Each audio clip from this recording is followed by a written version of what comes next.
Ah, I completely forgot I was supposed to upload the last night's stream up before I do this. Oh well, doesn't really matter, I guess. I need more gunpowder. Or as I call it, bullet dust. Because that makes sense. Ugh. Oh goody. I'm almost out of AP.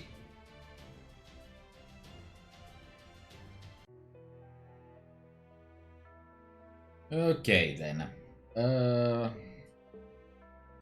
Let's head right into the interludes, I guess. Okay, I believe I said I would start out by doing Ishtar's ding. So I will. Excellent. Return of Ishtar.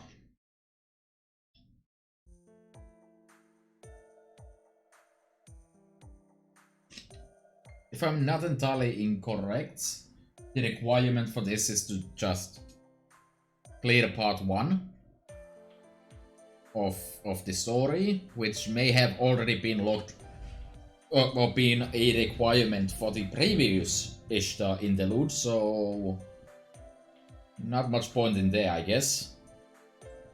Here you go, senpai. I tried making green tea today.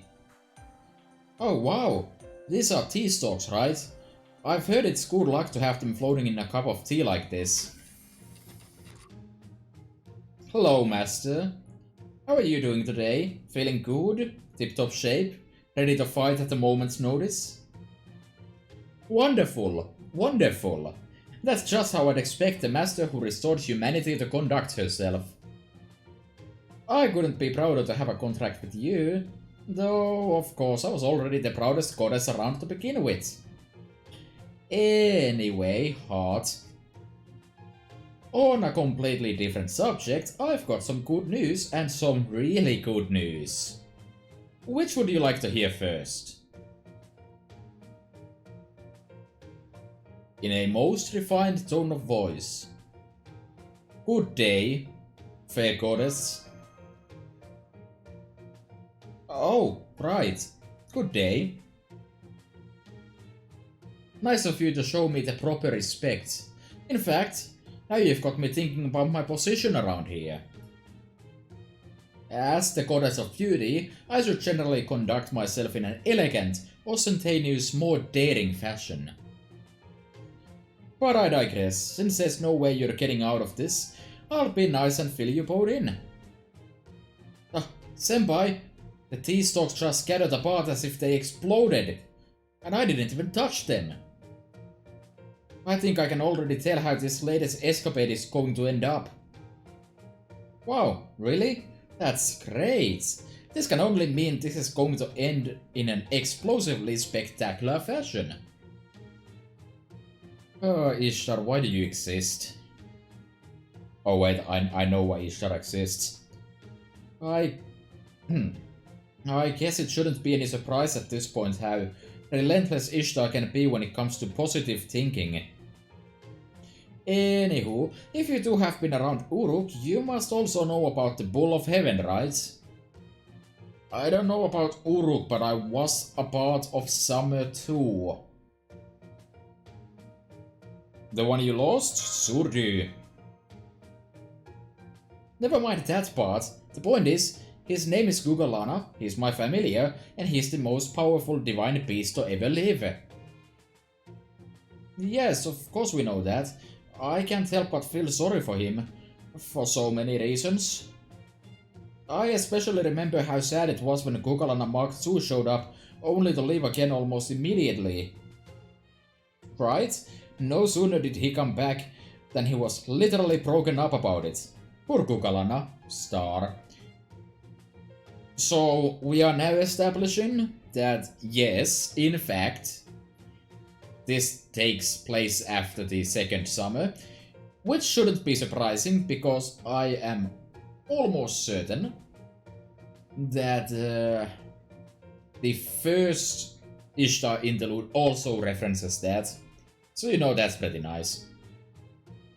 Wait, no. What I'm saying is, I've been looking for him all this time and I finally found him.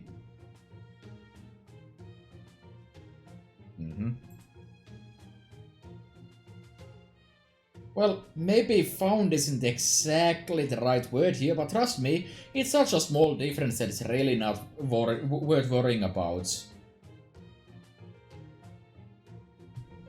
I'm sorry, Ishra, but given your past record, I can't let you gloss over what you consider to be small differences. I have to ask that you be very exact with your wording. Wait, really?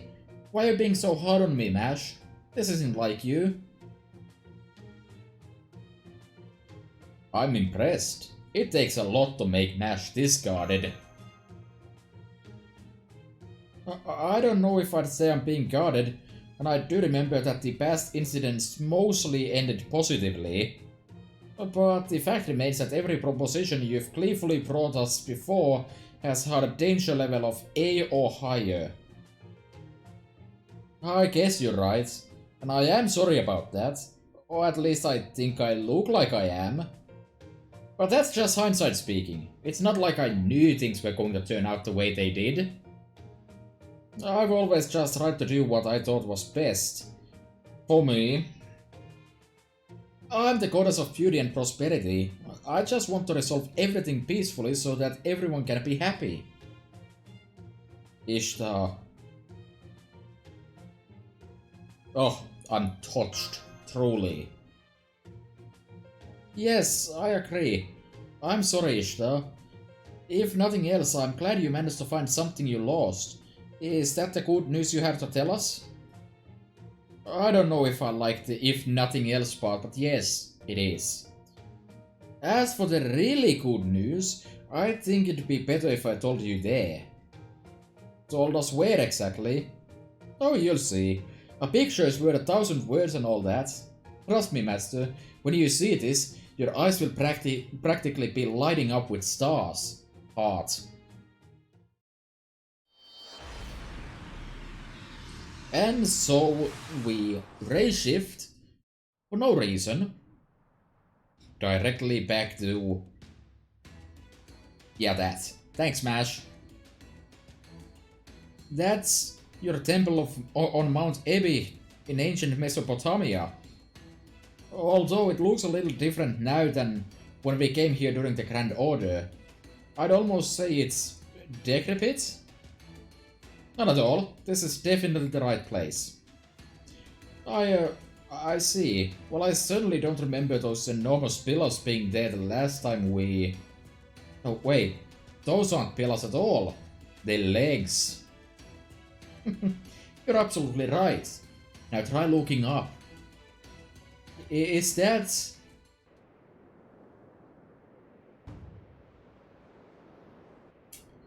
It do be.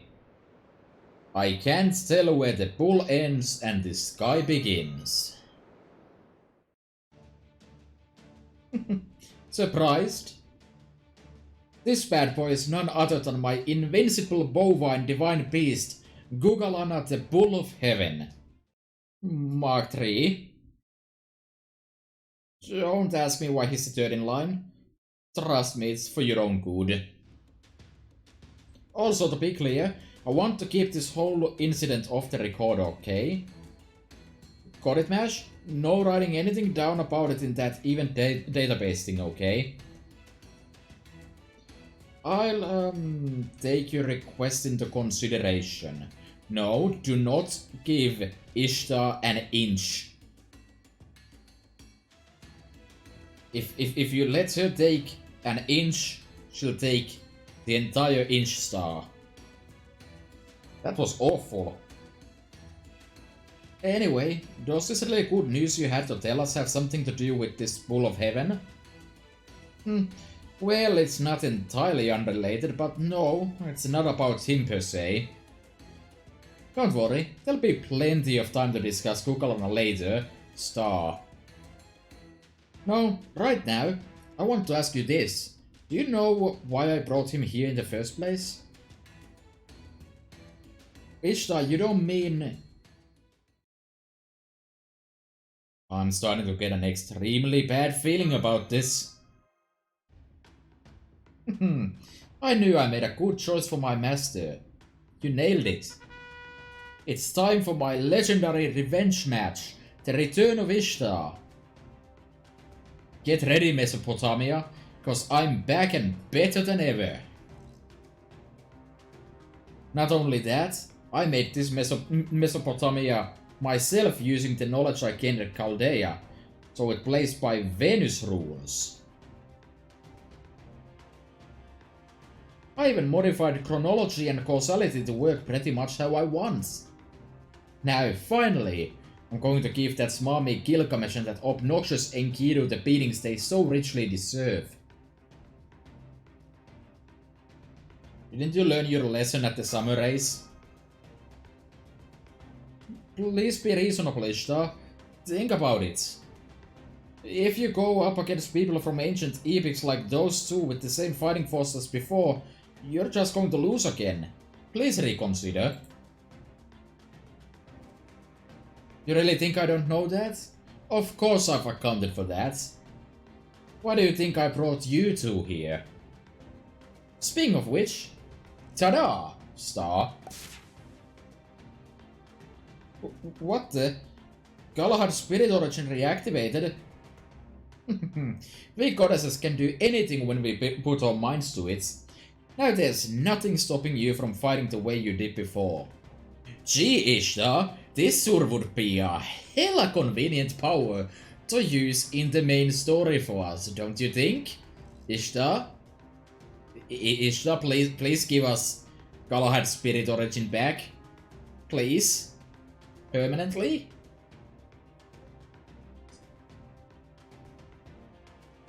I mean, this is wonderful and it's going to be a big help, but still, I'm so sorry about this, Galahad. Ugh, get the stick out of your ass already, Mash. There's nothing wrong with a little cheating. Oh, by the way, I've got an even more special surprise in store for later, so you can look forward to that too, Heart. I'm sorry, could you say that again? Oh, don't worry. Even I wouldn't do anything that could overturn the restoration of humanity you two worked so hard to achieve. I arranged this stage solely for my own purposes this time. The only other people here are those I invited myself. I told you this was a singularity, didn't I? I made sure ahead of time that nothing I do here would have any effect on human history. I don't think that's what Senpai is worried about. Oh, are you talking about that existence verification thing you guys are always doing since this time period's still unstable? Well, don't worry, I'm handling all that stuff on my end too. So, you're even handling our existence verification? Well, I suppose it should be possible since you made this singularity yourself. I guess I shouldn't be surprised since you are the great goddess of Mesopotamia, though at the same time I also can't help but wonder why an ostensibly great goddess is going to all this trouble. Oh, speak of the devil, looks like I won't have to wait long for my first revenge match at all. Just one look at that killer doll is enough for me to see its murderous intent. Is that the real Enkidu? No, wait, that's Enkidu the heroic spirit. But not Enkidu the servant who was summoned to Chaldea. I'm surprised to see two figures so pure of heart alongside the malevolent presence I came here to deal with. Hello, Enkidu. It seems you two have met me before, though I have no recollection of that meeting. Unfortunate though that is, there is nothing I can do about it. Right now I'm afraid I don't know much about anything except Ishtar there. I think the land itself, or possibly its lord, is what called me here. It's telling me, destroy the invader threatening this world. I wasn't summoned by the counterforce or even coerced into coming here at all, but I still agree with that idea. Even if this world is only fleeting and transient, that doesn't give anyone the right to do with it what they please. Looks like we're the bad guys here, Miss Goddess. Don't be silly, of course we're not. Besides, I'm a goddess of good, so everything I do must be good by definition. Anyway, you're half right, half wrong, Enkidu. I'm the one who brought you here. I see. You never learn, do you, Ishtar? I sure don't. I've never forgotten about how humiliating it felt when you squashed me like that. It was so traumatic I still have flashbacks of it whenever I'm feeling really down. So as a sign of thanks, I'm going to return the favor right here and now. A sign of thanks, you say? Whether you're being sincere or sarcastic, I'm surprised that you're able to thank me at all for giving you a taste of defeat. Are you really Ishtar? Or did the shock of losing a fight cause you to lose your mind as well? Yes, I remember now. These are the same legs I hit you with back then. Seeing how these pillars can easily level mountains, does that mean they also managed to knock some sense into you? And here I went out of my way to summon you as a heroic spirit because I thought I'd feel bad about utterly wrecking your real body. I guess I didn't have to bother after all. Enjoy that smug look while you can, cause this is the last time you'll ever get the chance to use it. I'm going to crush you 3 times over as payback for what you did to me. Okay, Rinko, you're up. Come again? Ishtar, I think you really need to explain yourself now, and without glossing over any details. Sure, no problem. See, Mark 3 here is still sort of warming up, so he won't be much help for a while yet. And it doesn't help much that the overgrown mudpie there showed up a little sooner than I expected. So I'm counting on you guys to keep them busy for a while, okay? Great, thanks! Goddess damn it! This may be a strange thing to say to people I don't recall having met before, but I'm sorry you got caught up in this. Unfortunately, I'm afraid I won't change how I fight. My job is to defeat my opponent, no matter who they may be. As for you, Ishtar, I believe I already warned you what would happen the next time we fought. When next you are within my reach, you will suffer the same fate as the Bull of Heaven. Now then, let's get the reenactment of our epic battle underway, shall we?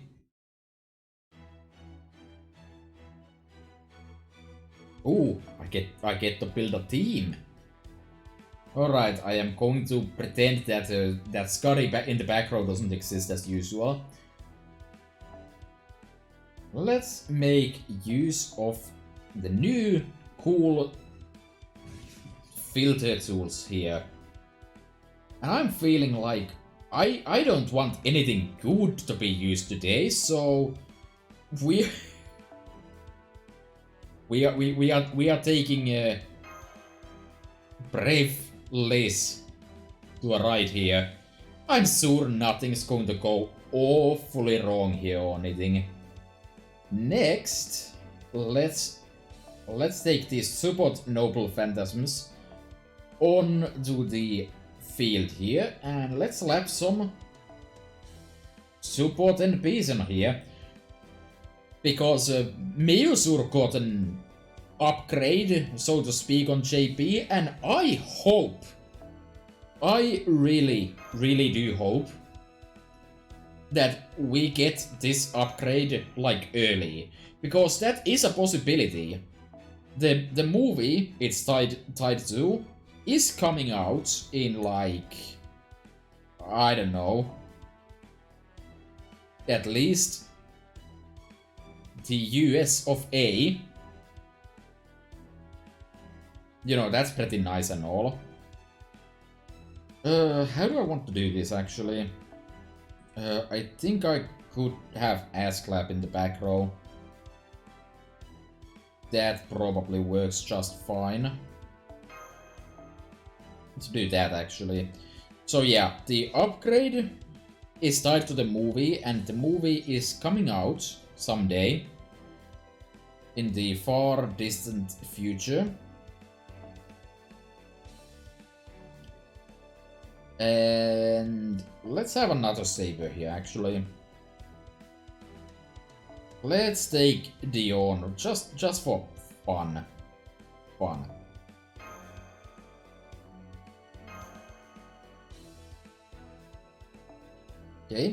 Okay, what else can I do here? Set block suit and do that. Okay, now that that's done, I can try to talk like a human being. So the upgrade is tied to the movie. The movie is coming out at some point in the US of A. So I'm hoping, very much hoping, that once it does, or when the Blu-rays come out, whichever, both are fine by me. I'm going to start by popping that.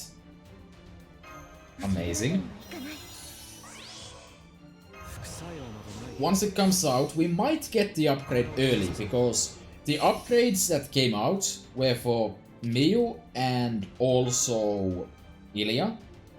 I mean, makes sense, right?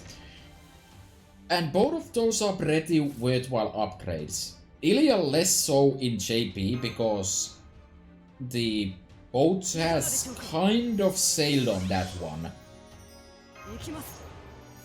But for Miu's upgrade, it's such a huge upgrade to her NP. It adds a passive attack buff on every turn for 3 turns onto the NP. It increases the heal per turn, and it removes the demerits.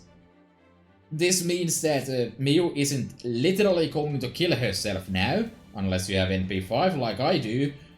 I didn't want that, but you know, I do have that, right?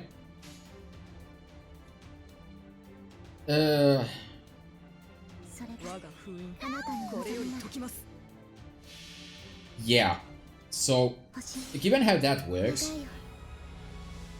it's also going to be hella useful for me specifically, because at NP5 the attack buff scales by NP level, by the way, from I think it's 10% to 20%. So if you have NP5 Miu, after you wait for 3 turns, your entire team just kind of gets 60% attack up. That is not nothing. Also, I'm not entirely sure why I bothered going with this strategy. This was a mistake. Which, to be fair, sums up Elizabeth as a whole pretty well.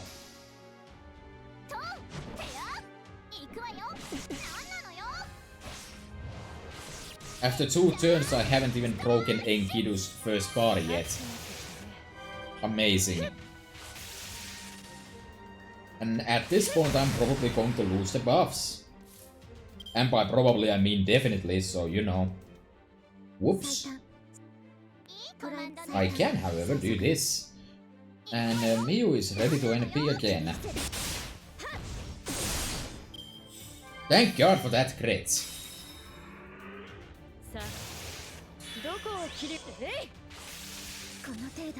Ooh, extra damage against Divine.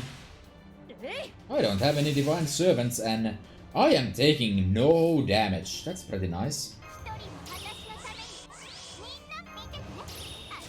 Alright, my entire team is not properly protected here, but... oh well. I'll have to take the Brave Train here though. Who cares if someone kicks the buckets here?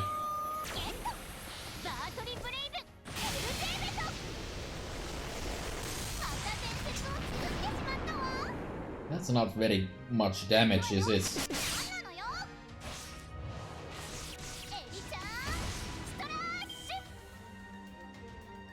呼び起こす星の息人と共に歩むゆえにエヌガ・エリシュ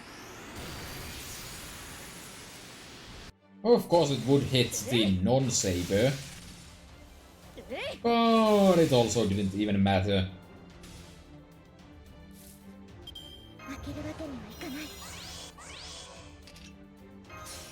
Let's stun Enkidu so Miyu doesn't kick the bucket here. And let's do some more NP spam.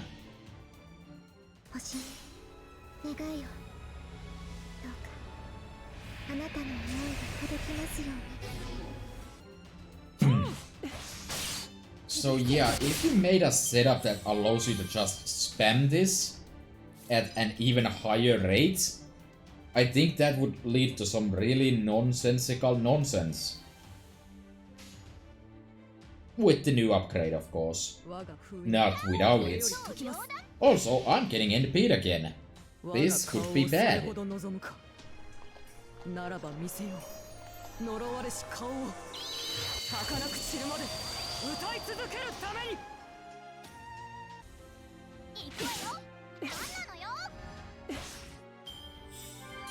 I'm not getting NP'd this turn anymore.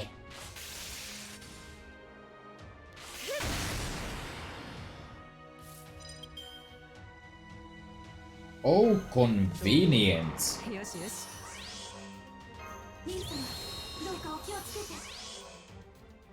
Now the question is this going to be enough? I'm going to go off on a limb and say that yes, it will.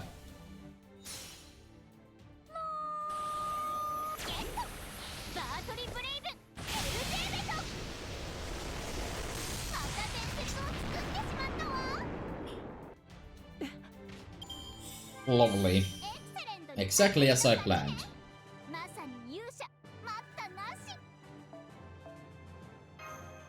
Unfortunately, no relevant drops to speak of. Just a useless Lancer monument.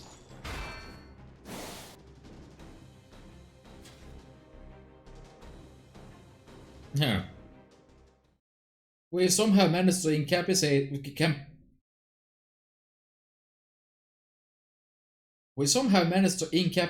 Enkidu Master. The battle is over. That's enough, Mash. Nice work, Rinko.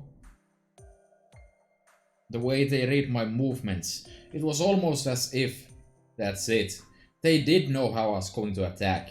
I see. They really do know me well. That aside, I'm impressed, Rinko. All you had to do was stall for time, but you actually managed to win. You really have grown, haven't you? But enough about that. Ho ho ho ho. Poor little Enkidu, how the mighty have fallen. You know, I think I enjoyed that way more than if I'd wiped the floor with you myself. There it is again. This Ishtar seems to be considerably less self-centered than usual. For one thing, she actually recognizes other life forms as beings worthy of respect. I never thought I would see the day. Now then, what to do with you? Real talk here. You defied me not just once but twice. I can't let you get away with that. I'm the goddess of beauty, prosperity and war. A goddess among goddesses. The goddess who stands above all others in Mesopotamian mythology. Letting someone walk away scot-free after disrespecting me would set a bad example for all the other goddesses. That said, as the goddess of war, I'm also nothing if not gracious in victory. If you have anything to say in your defense, I'm willing to hear you out. Right, it's easy to forget given how you usually act, but you are indeed the goddess of war and victory.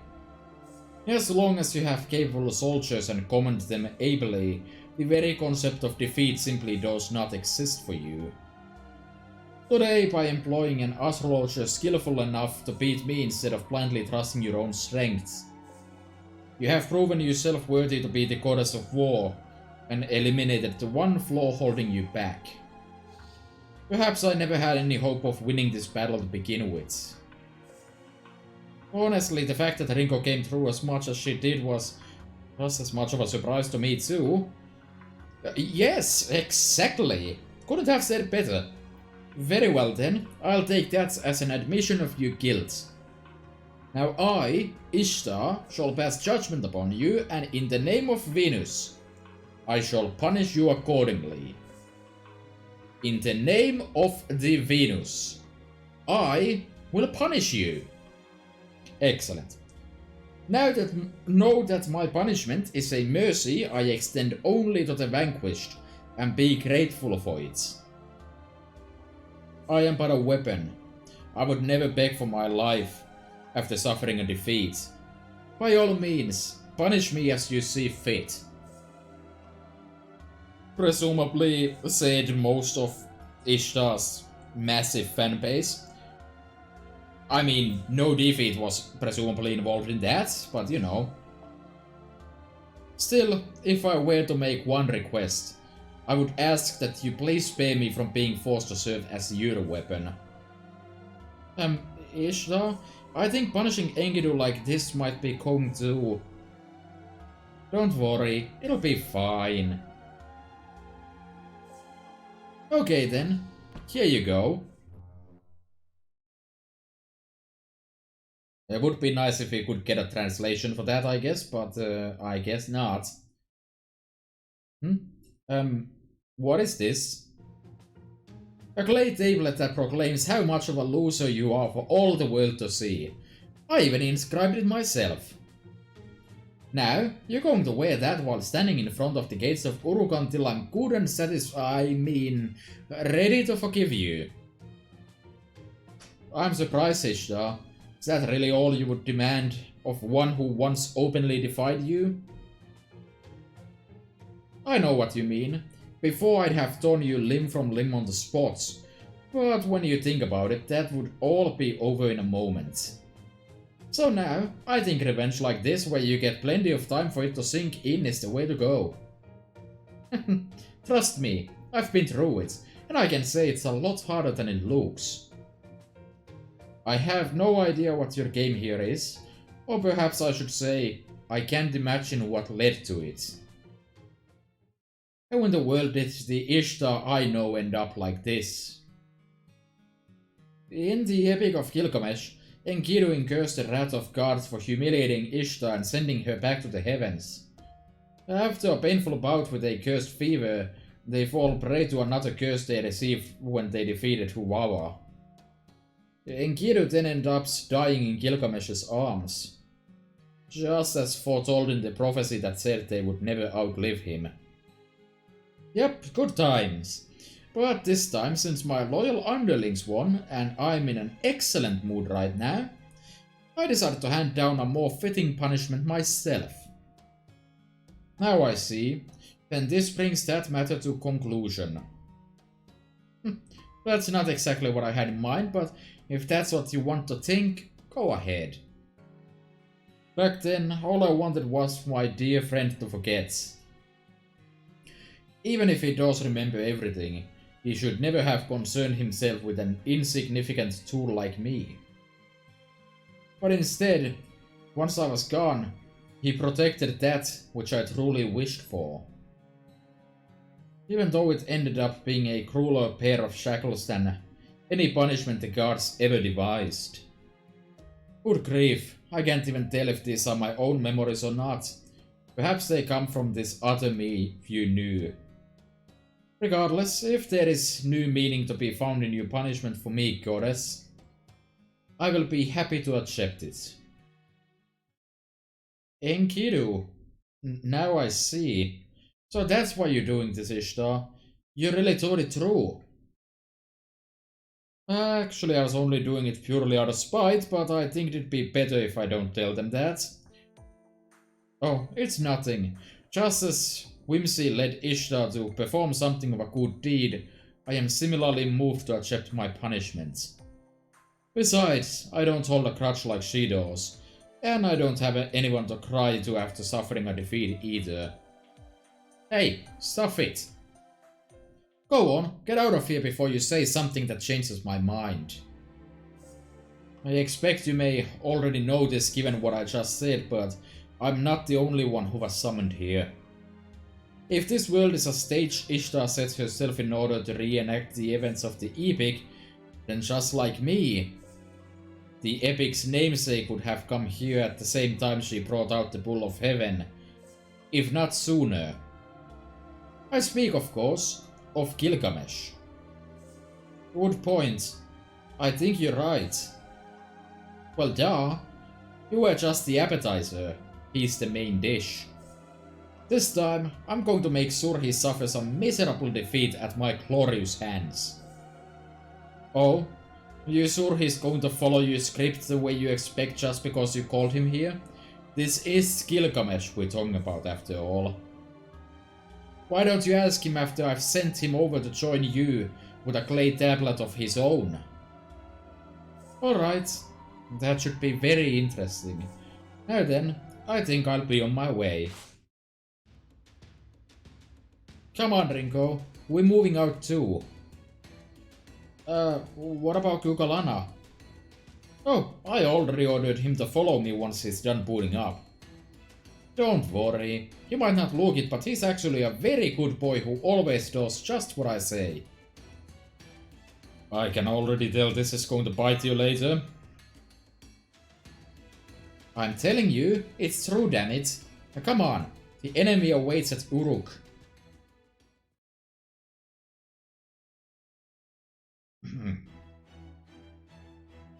Okay then. Well, next up there is a fight against an archer. So, you've come. Oh, what's this? You've come to greet me in full armor out in an open field? It almost makes me feel like complimenting you, Gilgamesh. Don't be ridiculous. Having some time on my hands, I decided to answer this world's call on a lark, only to sense evil lurking within. Thanks to the dark clouds scattered around Mount Ebi in the distance and the reflections from your gaudy crown, I have already determined exactly what is going on here. My Uruk has no place for a wordless goddess and her wordless bull, even if that bull appears to still be very much confined to its pen. That's right, Gilgamesh. Laugh it up while you can, cause soon Kukalana's gonna show up and smoosh you good. But until he does, my hand-picked champion Ringo will be your opponent. Are you sure Kukalana's actually working? Ishtar. Hey. Now don't you two start looking at me like that. That is odd. He really should be up and moving by now. Look, just buy as much time as you can, okay? It shouldn't be that much longer. Oh, you must be the ones who defeated Enkidu. I don't know who you are, but you should be ashamed of yourself for siding with such an ignominious invader. Are you angry? You are, aren't you? Me? Angry? You forget your place, nameless mongrel. I feel even less concern for you than I do for the insects that may happen to be in my way when I swat this wicked god out of the sky. Who are you calling wicked? I don't know who you think you're fooling, cause you're obviously pissed off. Be careful, master. King Gilgamesh is armed and ready for battle. Short and sweet, huh?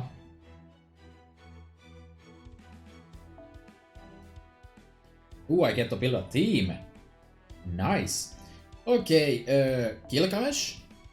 Oh, I have something very, very special for you. Say hello to Enkidu! Enkidu is a buster NP, right? What the hell are you even busting? No, seriously, why are you a buster? You're very green. Anyways, let's set up some busting. Bastion support. Let's see here. Let's take that. Let's take that. Why not? Sadly, I don't have the premium Lancer Bastion support yet. Give it some time. Let's see here. I can still take with me. Let's see. Leonidas will do, and this is a poor choice, but let's do it anyways. Altera. Altera should give me some extra oomph. And none of the other servants need like good CEs or anything, so let's just slap some of this good stuff on there. This is too expensive. Shit. This is perfectly fine. Swap the Plug suit and let's get bustin'.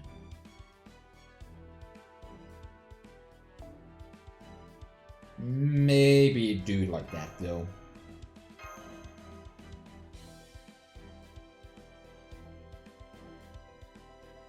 Not sure if I even want to NP on turn 1.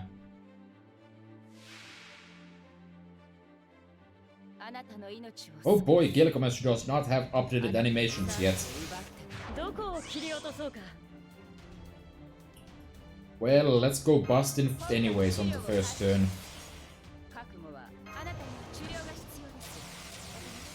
Gilgamesh doesn't have any kind of debuffs going on, I don't think so. I think I want to keep Nightingale in the front anyways. So let's do this. If I'm lucky, Altera gets bonked silly very quickly. I think that would be the preferable outcome here. And Sur let's NP2.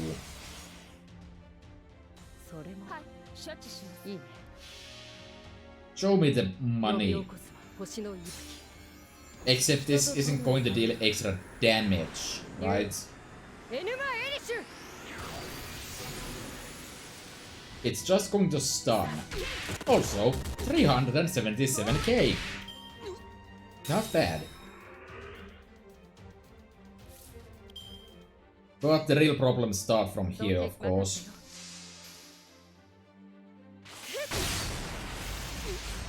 Alright, that's a pretty pleasant crit if I ever saw one.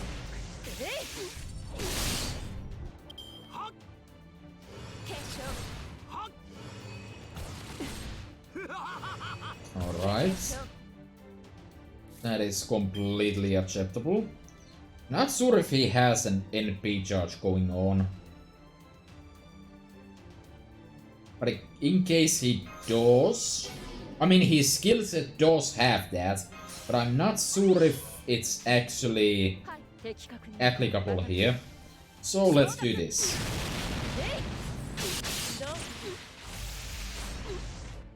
Didn't even matter. Easy. Easiest fight of my life.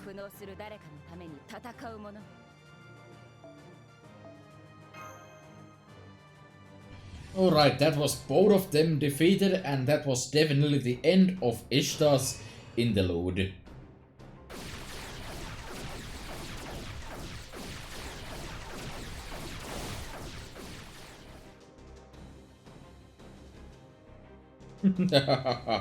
Pitiful. Pitiful. Once again, none can so much as touch me. You have promise, young mage, but your fate was sealed the moment you threw your lot in with Ishtar. This isn't looking good, master. King Gilgamesh isn't holding back one bit. Damn, it figures he'd put up a good fight. Alright, guess I'll just have to bring out my special surprise. Your special surprise? Would this have something to do with the really good news you mentioned earlier? Yes, it does. Now check this out. Divine Garment, Heavenly Voyage Daisy Attire. What's going on? You're gonna turn into summer? I am the center of all. The heavens, the earth, the very universe itself revolves around me. Behold my shining body. my 7 ornaments, my eyes burning bright with the color of Venus. I am Super Ishtar.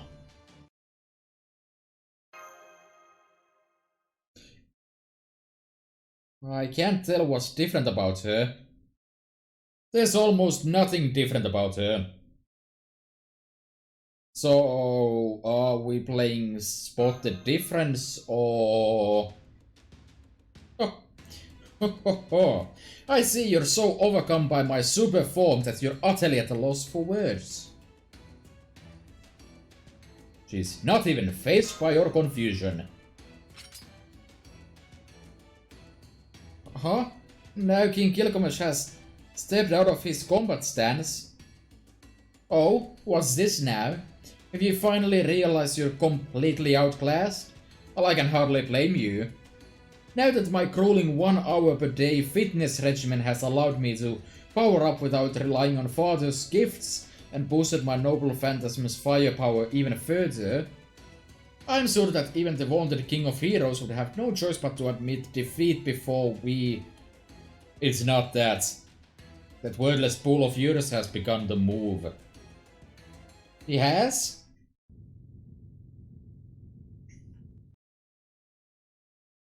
Yes, Kugalan Mark III is slowly lifting his leg. Sweet, everything is coming up Ishtar today. Now that Super Ishtar and Kugalan are teaming up, it's finally time for you to pay the piper too, Gilgamesh. Looking at her with the same pity he would for a flailing piglet. Mark III has started to raise his leg, but something doesn't seem right. What are you waiting for, Kugalana? Hurry up and crush Goldie here into gold ingots. Once that's done, I'll cast them into coins, engrave them with my portrait, and spend them on something completely frivolous. I'm sorry. Do you intend to make Gilgamesh into Ishtar servant coins? So I can spend the nom upper skills in 2 years. Maybe I'll scatter them from the sky to boost my popularity, or toss them into Kur as an offering. Pitying her like he would a gambler who just bet everything she had on a single horse and lost.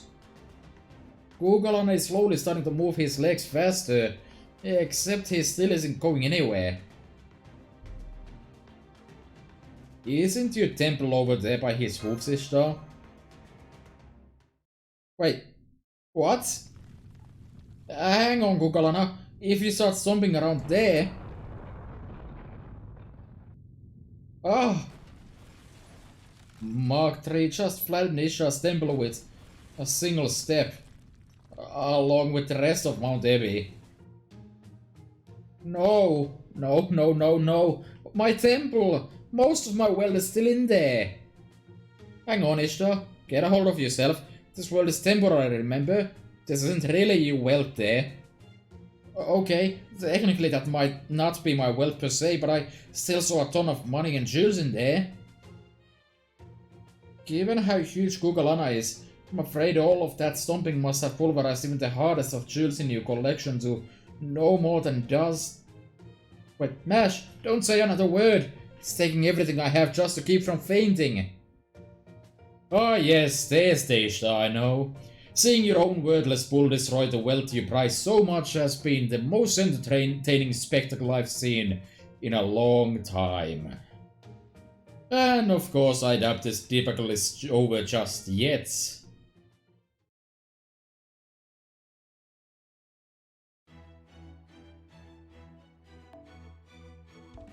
An alter ego, huh? To recap, Ishtar suffered a humiliating defeat at the hands of my overwhelmingly invincible self and my merciless friend, and has been plagued by traumatic flashbacks every day since. Now this wicked goddess has gotten into her head that taking petty revenge is the only way for her to be free of this suffering, regardless of the trouble it could make for others. I am willing to commend her driving going so far as to create her own singularity and resurrect Kugalana. However, Ishtar still has yet to realize that the human girl she is using for her vessel is in fact the dullest tool in the shed.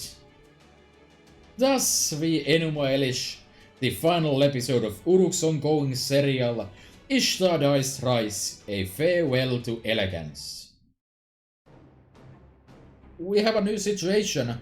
Kugalana Mark III has changed direction and begun charging towards us. Now, who was it he was set to home in on again? What's the problem? Everything will be fine if I just stop him now, right?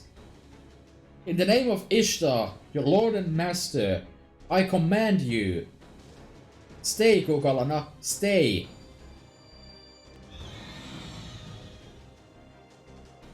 Kugalana Mark III isn't slowing down. He is still charging towards Uruk. Why isn't it working?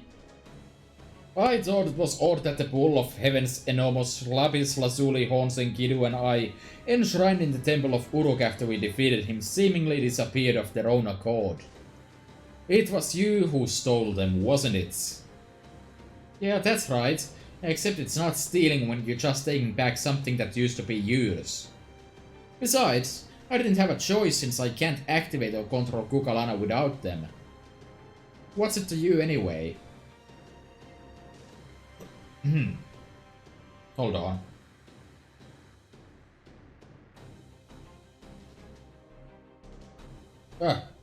Had an entire lemon in my throat.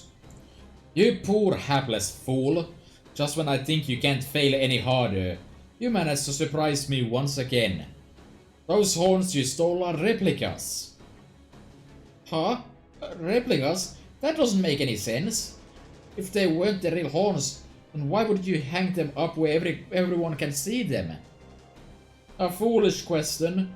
Did you truly think that I, of all people, would fail to foresee that you would one day try to steal the horns to satisfy one of your absurd, inane whims?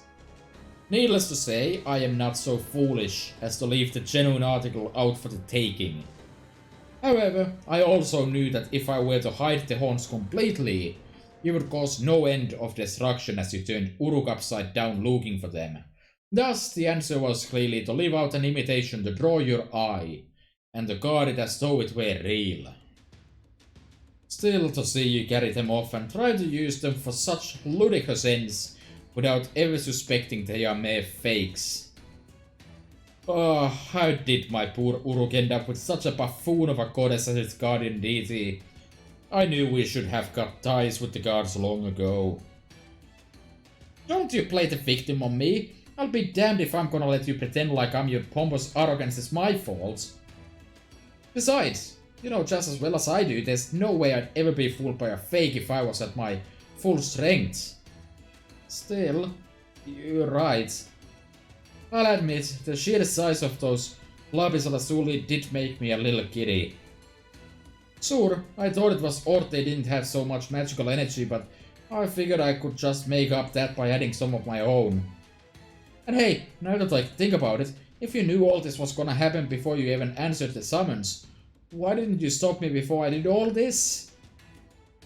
Ridiculous. I can think of no greater fool's errand than that. If I had warned you ahead of time, you would have only grown more stubborn in your reckless quest for revenge. Well, of course I would have.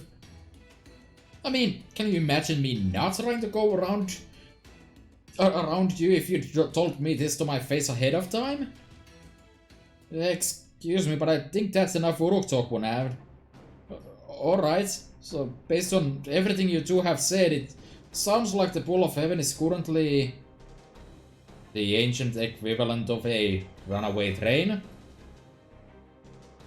Well, yeah, I guess you could put it like that. I knew it.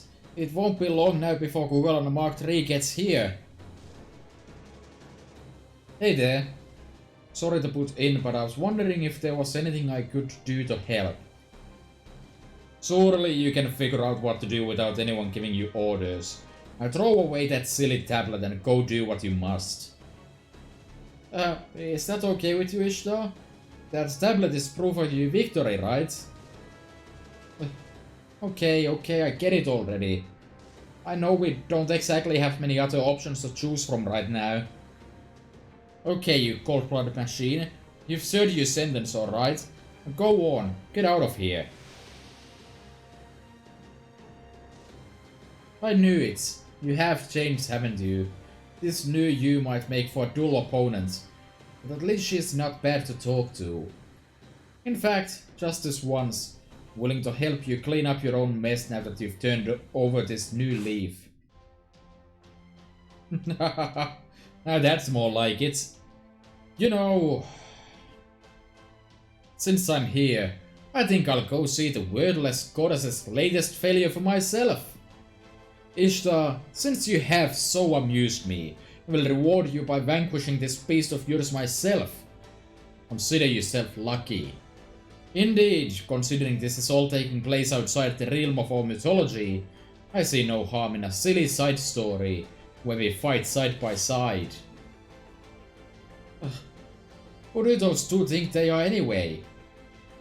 Fine. My poor Kukulana's got to be broken again. I at least want to break him myself instead of giving them the satisfaction. Get back here, you callous cretins. I'm still the star of this show, damn it.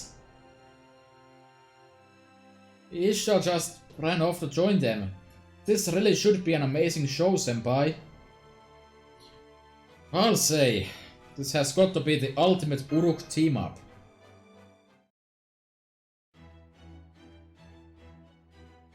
Am I... certain members cannot be selected as submem. Wait.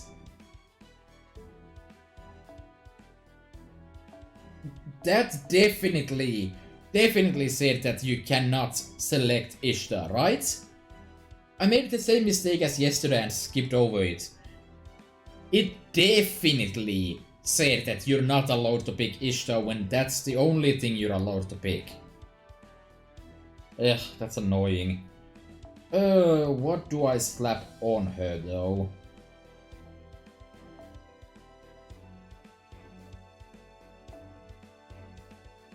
Kukulana is probably divine, right? That case, I can do this.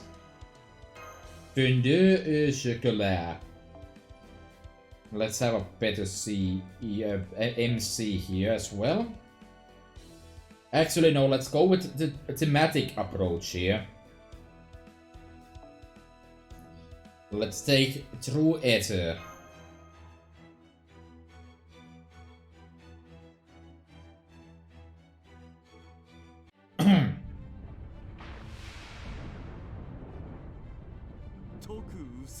It's a shame they didn't just let you fight Kukulana here properly. Like yourself.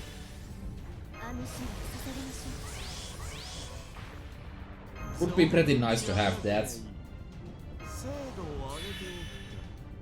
Oh wow, this Gilgamesh does not have upgrade. Sad.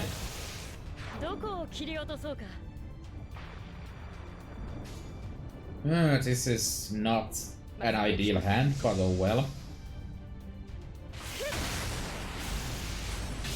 I mean, this fight should be pretty much an auto win, right?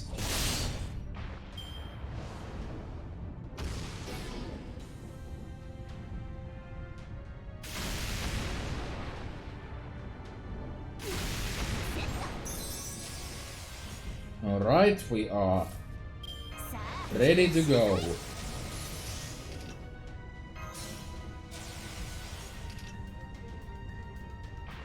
Full power NP, and hey, would you look at that, it's us the Brave Jane. Truly, the PP channel I always aspire for.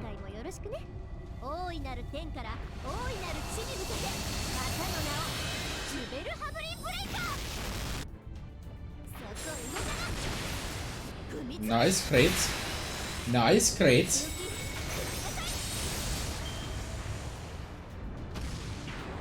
Feels good to be the king.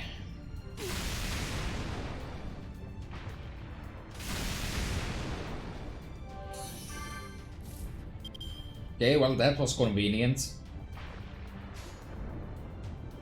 This hand is kind of whatever. I'm going to set triple restoration on Gilgamesh, so there's a higher chance that Kugalana removes his buffs instead of Ishtar's. Don't know if that actually matters like at all, but I'm doing it anyways. And then I'm going for an Arts Chain.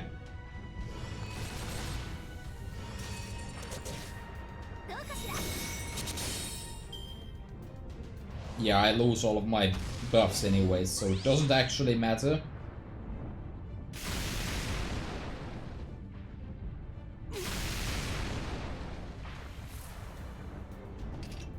And conveniently, that is exactly enough to NP again. No buffs though, but oh well.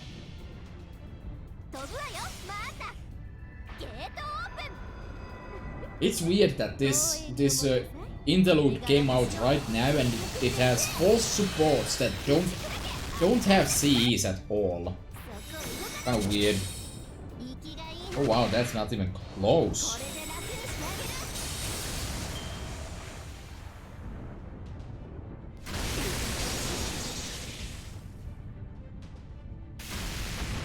Okay.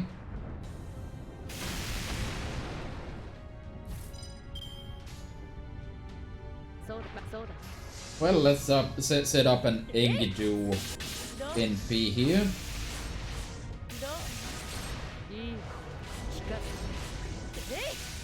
An NPdu, if you will.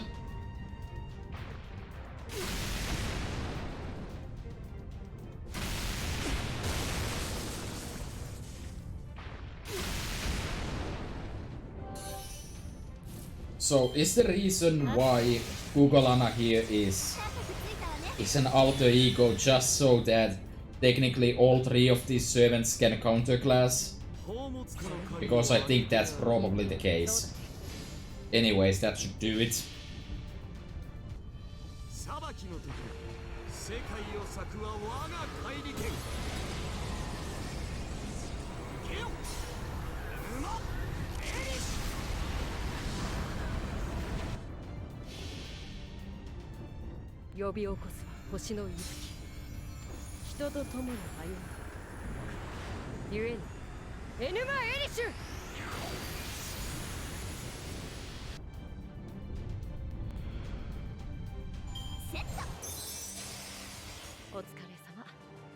Man, I feel so challenged by that. Do I actually get something good out of this? A scarab. Not exactly ideal, but sure, I'll take it. Open skills do exist after all.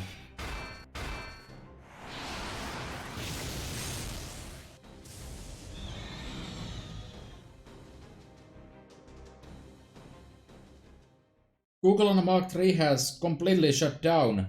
They did it, senpai. That was a far cry from you in your prime, Bull of Heaven. Had I known you would be this weak, I wouldn't have bothered coming here at all. I'll go retrieve the horns. I trust you're alright with that, Ishtar? Yes. That takes care of that. Oh, by the way, Ishtar. What is it, Mash? Remember how you requested that this incident be kept off the record? Yes, what about it? Well, you should be aware that your request is denied. I'm going to record everything that happened, including the warnings about what will happen if you try something like this again.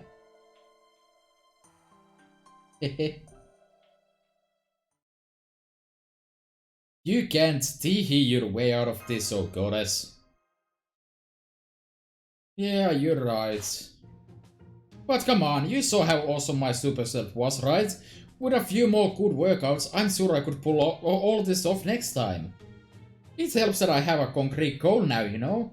Collecting jewels is all well and good, but seeking revenge is really motivational in its own right. You can't even pretend. Some goddess of prosperity she is. The nature of the lineage of the great Earth goddess is far worse than any of the supposedly wicked gods. You there, the mongrel with the misfortune to get caught up in all this. Keep an eye on her to make sure she doesn't get into any more foolish trouble. Wasn't that a lot to ask when you couldn't even do that yourself, King? Don't be ridiculous. Of course I could have done something about her had I chosen to. Just as there is no need to pluck a chestnut out of a fire when it is about to burst open, neither was there a need for me to have anything to do with her. Besides, nature has a way of getting back at you, and that's just as true for gods. You can't go around destroying them without a very good reason.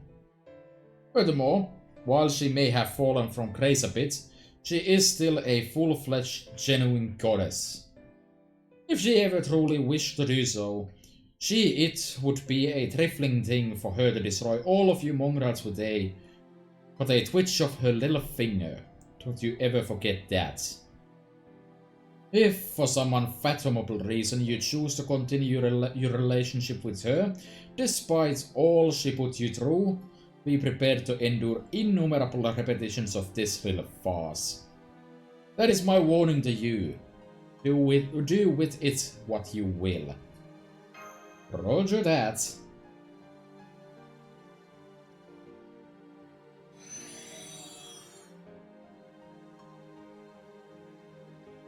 It was nice to see King Gilgamesh and Enkidu living together. They may be very strict in their own ways, but they're also wonderfully capable allies. Oh, come on. I don't agree with his warning at all. You guys are still totally on my side, right? No. Right? Of course you are. I don't like how long it took you to answer that, but seeing as it's been a long day, I'll be generous and consider it your brain taking time to catch up. Anyway, my revenge might have failed, but at least I got some valuable experience and my noble phantasm is in better shape than ever. So I'd say things turned out pretty well for you on the whole, right? After all, the only thing better than a dependable goddess is an even more dependable goddess. Which is why I'm going to be nice and keep using my noble phantasm to destroy anyone who gets in your way.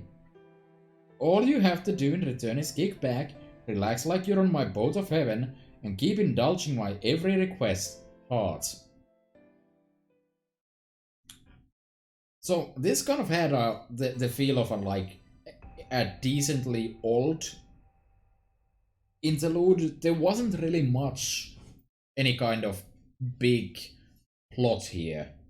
It was just slice of life, I guess. So sort of. You know. Anyways, the NP has been upgraded, that's pretty nice. I'm considering my options right now. Have 2 left.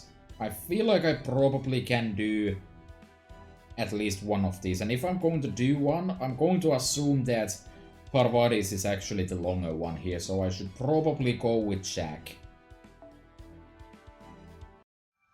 Also, Isha's was surprisingly short. Anyways, next up, Dosing Tremere. For heaven's sake, catch me before I kill more.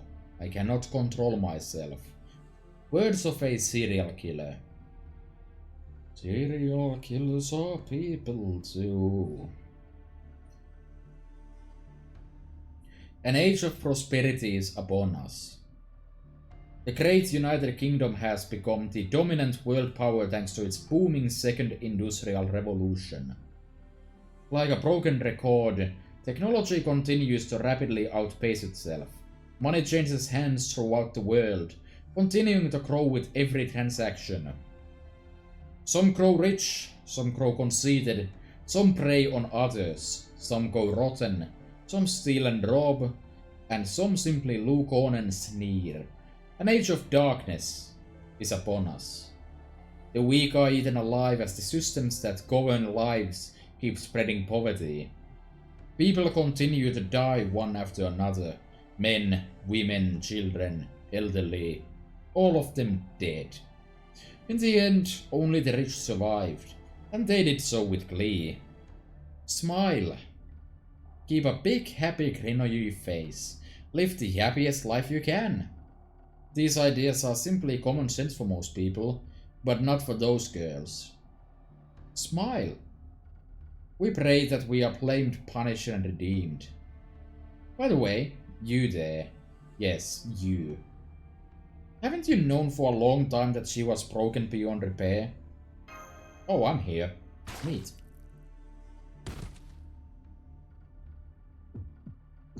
I may be dead. Hang in there. Here, braid with this handkerchief. Oh, hi. Another servant I don't have, you bastard. Where are we? I believe we're in London. My name is Amakusa Shiro. Do you recognize me, master?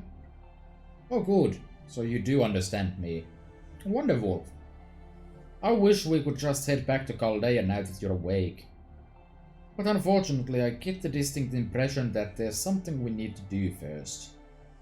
There must be a reason why we ended up here. Do you remember anything, master? Now that you mention it, I think I do.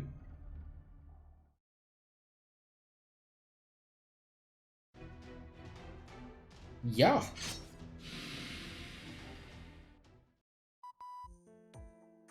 There. That's all the combat data we need. Great job, Jack. Oh, it's over already? No fair. We wanna play more.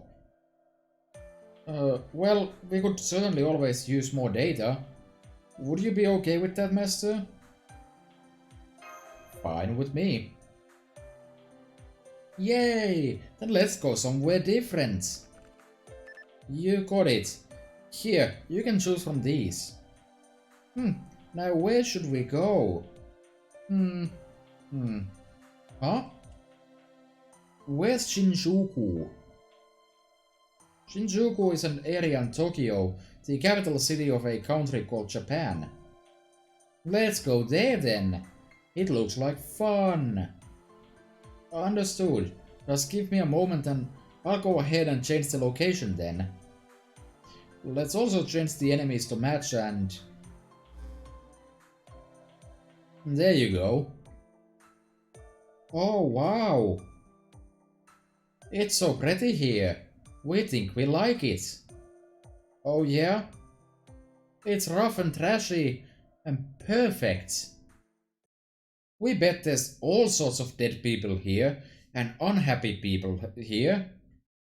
And Jack?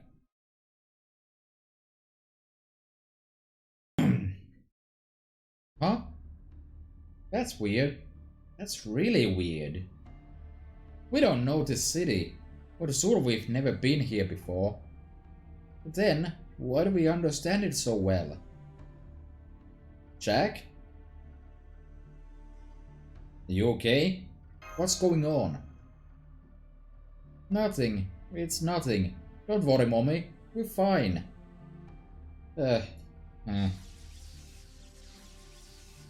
Oh no. We've gotta go back. We've gotta go back right now. Is this a high-density magical energy reaction? Master, get away from there. And hurry!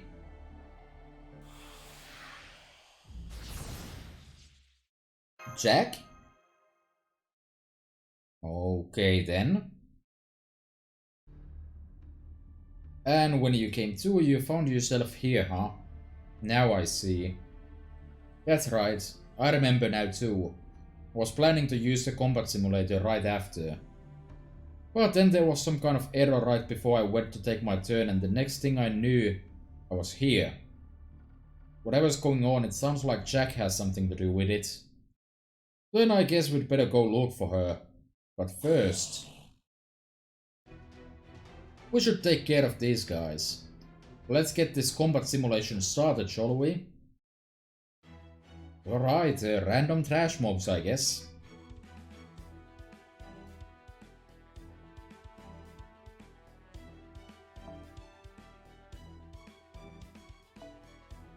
I don't really know what to do with this information. If it's trash mobs, let me just slap a bunch of sabers on here, I guess. Why not?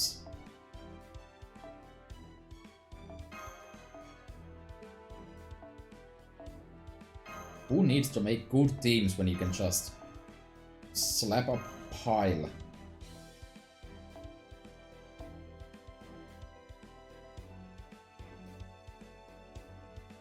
Why do I even have this here? Probably throw that and these into the garbage pile. And this. Anyways, that should do it.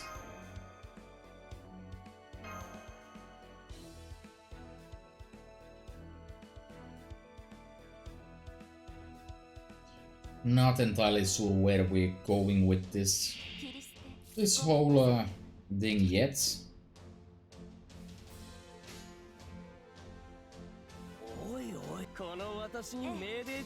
I should have taken the opportunity to build up like I don't know, an Argonauts team, just for fun. So probably should be killing these automatas first.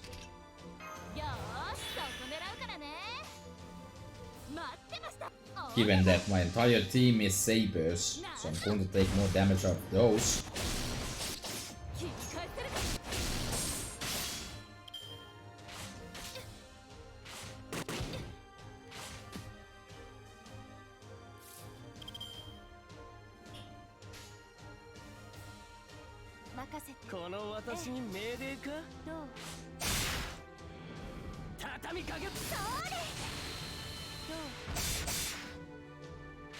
So hey, this is probably a good opportunity for me to talk about the developer diary that we had, because that was a thing that happened and it was pretty cool actually.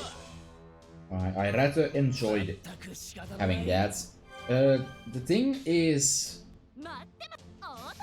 there was actually stuff that I would never have seen coming. So first of all, Gilfest. No shit, right? But what I was more interested in was back to school. Seems kind of random, right? But like, I looked at that and I realized that it almost makes sense. In addition to almost making sense, the cool thing is that they actually made the Kyumafu gacha happen. And I'm super grateful we got to know ahead of time, because otherwise I may have actually gone and rolled for Gilgamesh. Now I'm not going to, unless I get super lucky with the Kyumafu gacha.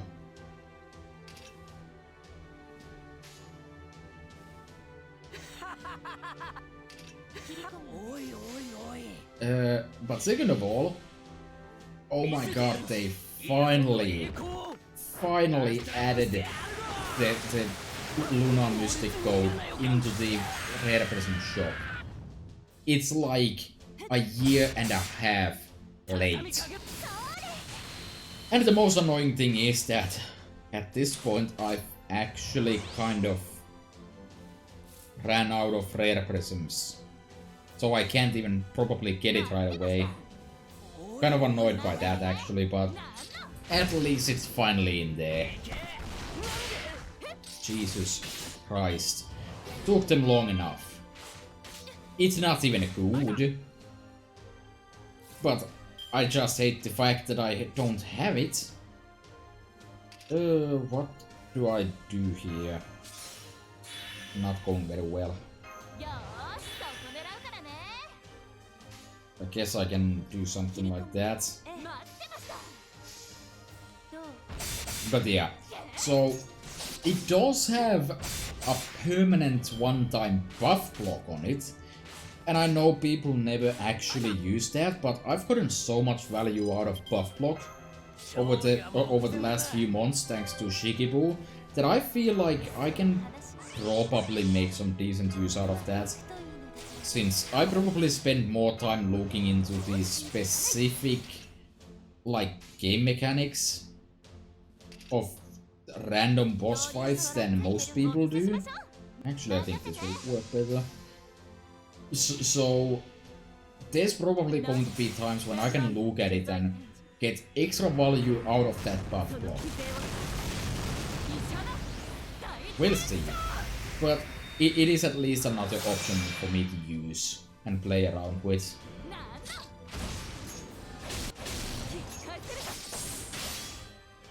Would you look at that? That worked out.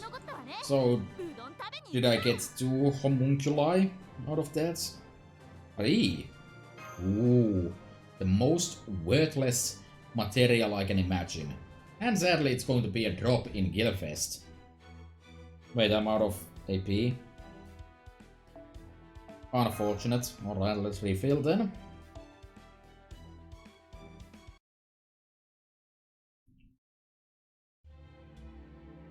We reach for the light but always fall short. We reach for the darkness only to find more than we can carry. Looking back now, the only memories we can recall involve pain and suffering. We wanted someone to help us, but we just kept dying before we knew what was happening. We died like we were being squashed out of existence, disappeared like we were being ground into nothingness. We're the victims of society and its sworn enemy. Who can we blame for that?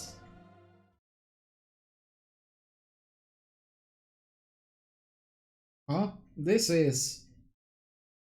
Yes, this is where you were born. Or maybe I should say it's where you never grew up. Huh? Nursery? No, I am not nursery rhyme. I just transformed into someone you wouldn't want to have to fight. I'm actually retribution. You're going to atone for all those people you killed.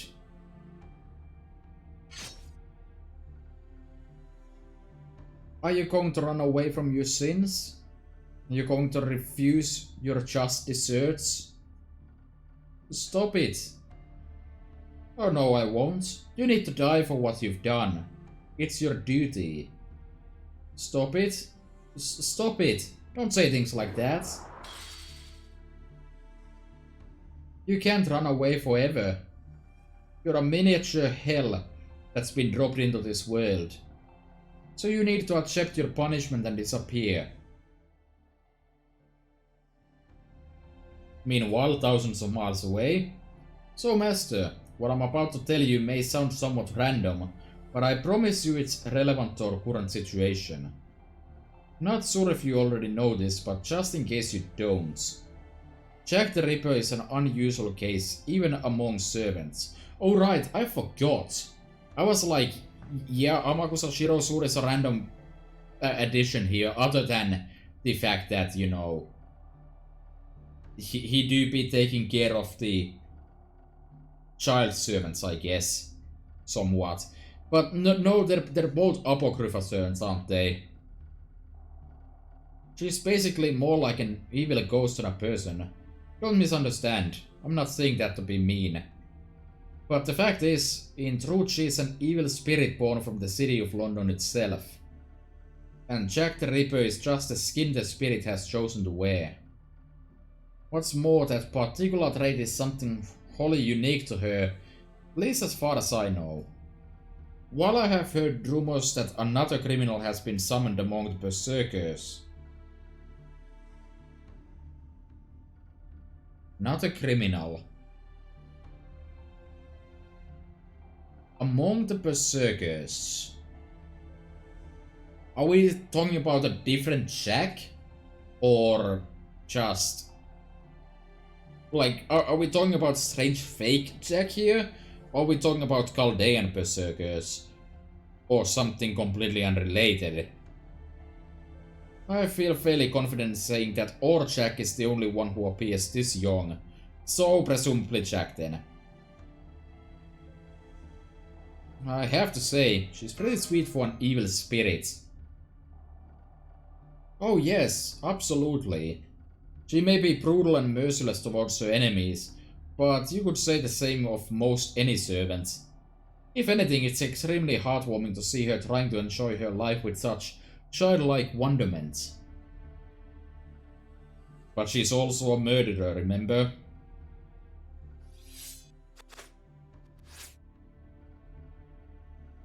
I suggest you stand back a bit, Master. Sorry for drawing my black keys so suddenly. If you don't mind my asking, who are you? Me? I suppose you can call me Miss London. I know that she's killed people before, Miss London. Of course, it's right in her name after all, but you mustn't turn away from that fact either. It would seem you're not here to fight us then. I apologize for my earlier actions. Master, this is just my intuition speaking, but I think we should let her come with us. I think that's what she wants too. Got it. Thank you. I'm glad we were able to reach an understanding so quickly. It is as you said, I would like to accompany you two.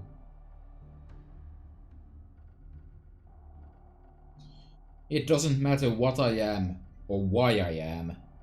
While I'm sure it won't be straightforward to do so, right now I would ask that you think only of saving that child.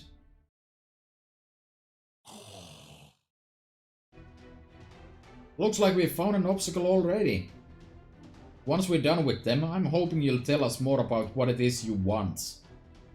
Now then, shall we, Master? More trash mobs, lovely. And this time it's a pile of casting. Understandable. I'm gonna go riding.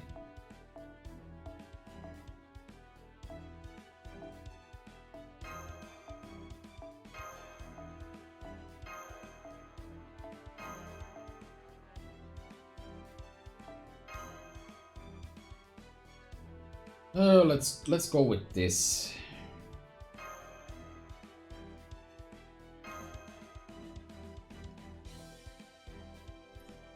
In case you're wondering, the reason I always use a new team instead of just getting rid of the existing team is because I keep track of all of my bond points and stuff, and I can't really that easily do it during a stream, so it's easier for me to keep the teams around so I can, after the stream, update all of my stuff. Also, it looks like this is one wave, so I'm just going to go immediately with an NP here. All buffs on board and all that stuff.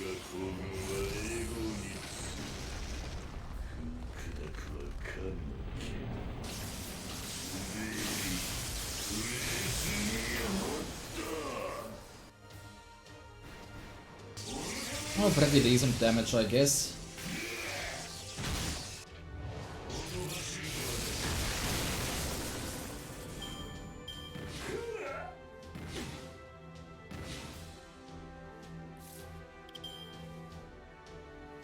Okay, looking at more convenient cards here.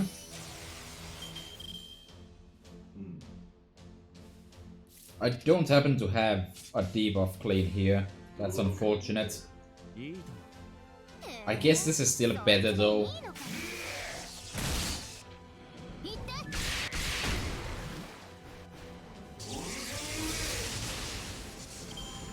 Nice.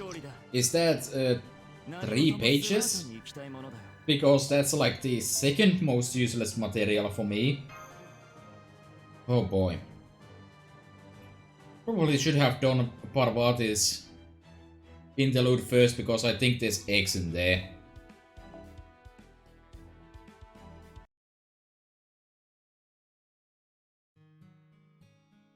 Jack is one of London's many victims. Yes, that sounds right. She's a poor, pitiful being fully deserving of our compassion. That's why it's no surprise she sought revenge. Hold on, that doesn't sound quite right. If someone had killed her, then her taking revenge on them would make perfect sense. Though of course, if we happened to be there, both Master and I would try to stop her from doing so. But taking revenge on someone who didn't kill her makes no sense at all. That's just lashing out. True, but as someone whose name escapes me once said, victimhood can be used to legitimize any number of evils. That's true. I must admit that it is all too common for one to use one's position as a victim, or the appearance thereof as a weapon. That is the sort of line Jack is walking right now. Please stop her before she crosses it.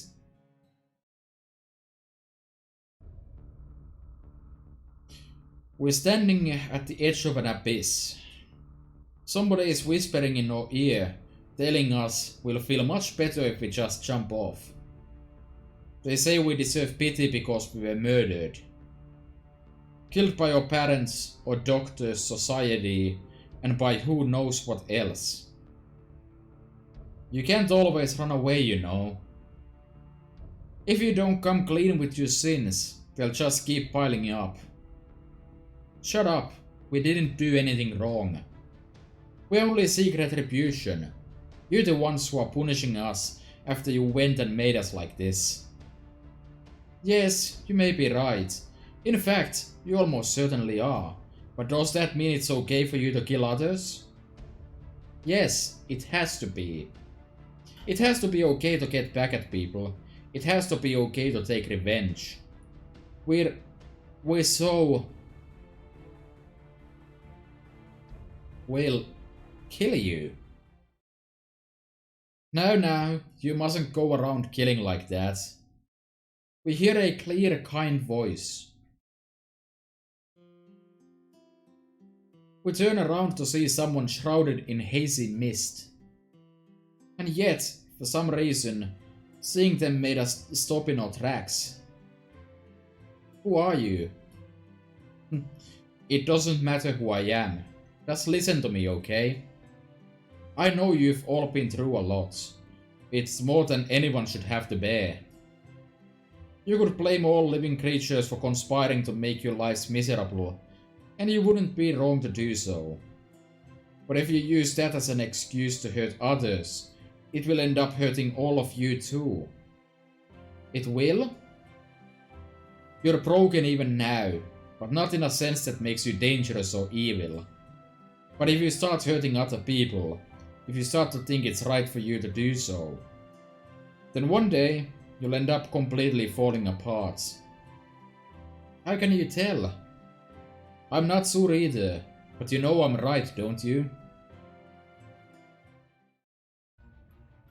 What's wrong? Aren't you going to hate them back? Don't you remember how many of those doctors killed? Don't you remember how those men who made you never looked twice at you? Don't you remember how the living couldn't have cared less about you? It pisses us off.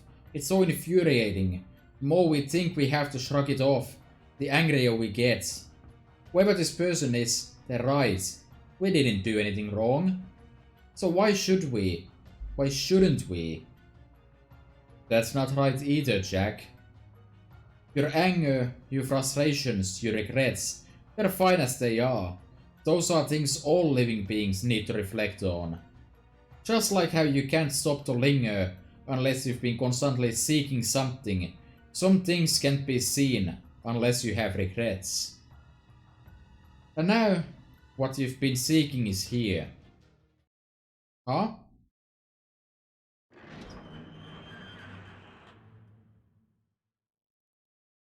Jack!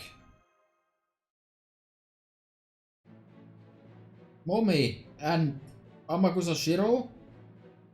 Ah, now I see. Miss London, was it?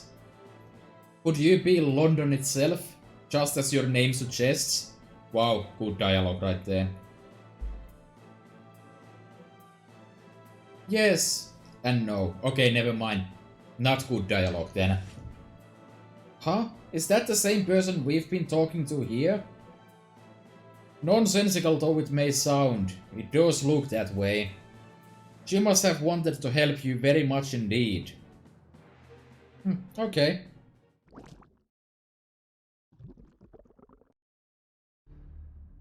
So, there are more chirping songbirds here now, but that doesn't matter. You're not actually nursery rhyme, are you? Ah, we thought so. She may be anyone and no one, but she would never transform into adults who have given up on their dreams. So that must mean... You read Jack's memories and chose to look like someone who would make a good victim. Am I right? Wow, that's amazing. It's like watching a great detective in action.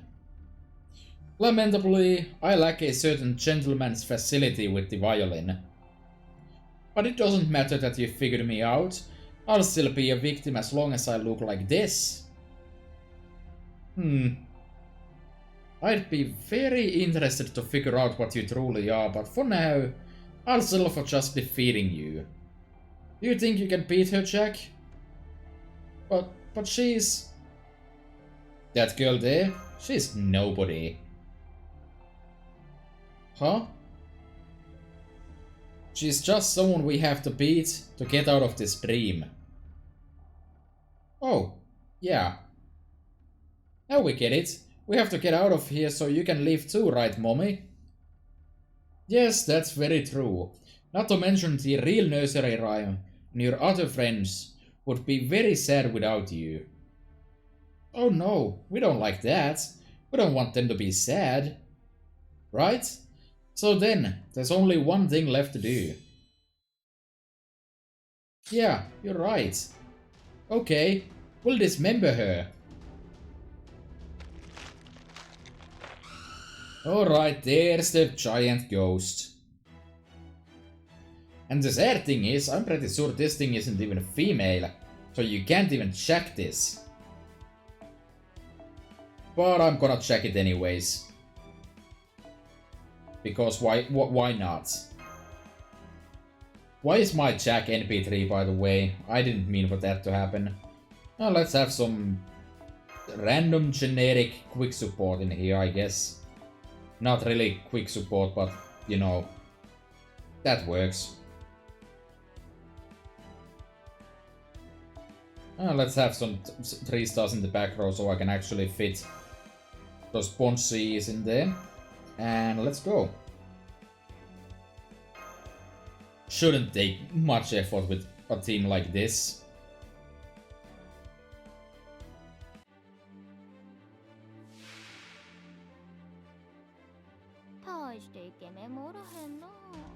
Society's mechanism. There's a joke about living in a society somewhere in there, but let's just get rid of that real quick.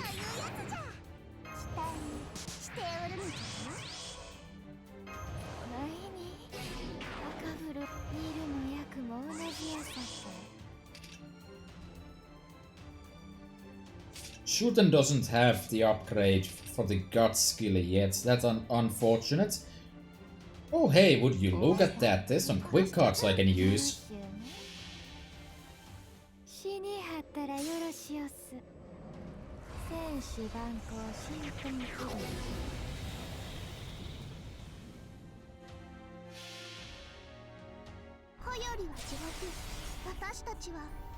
I don't actually remember if Jack has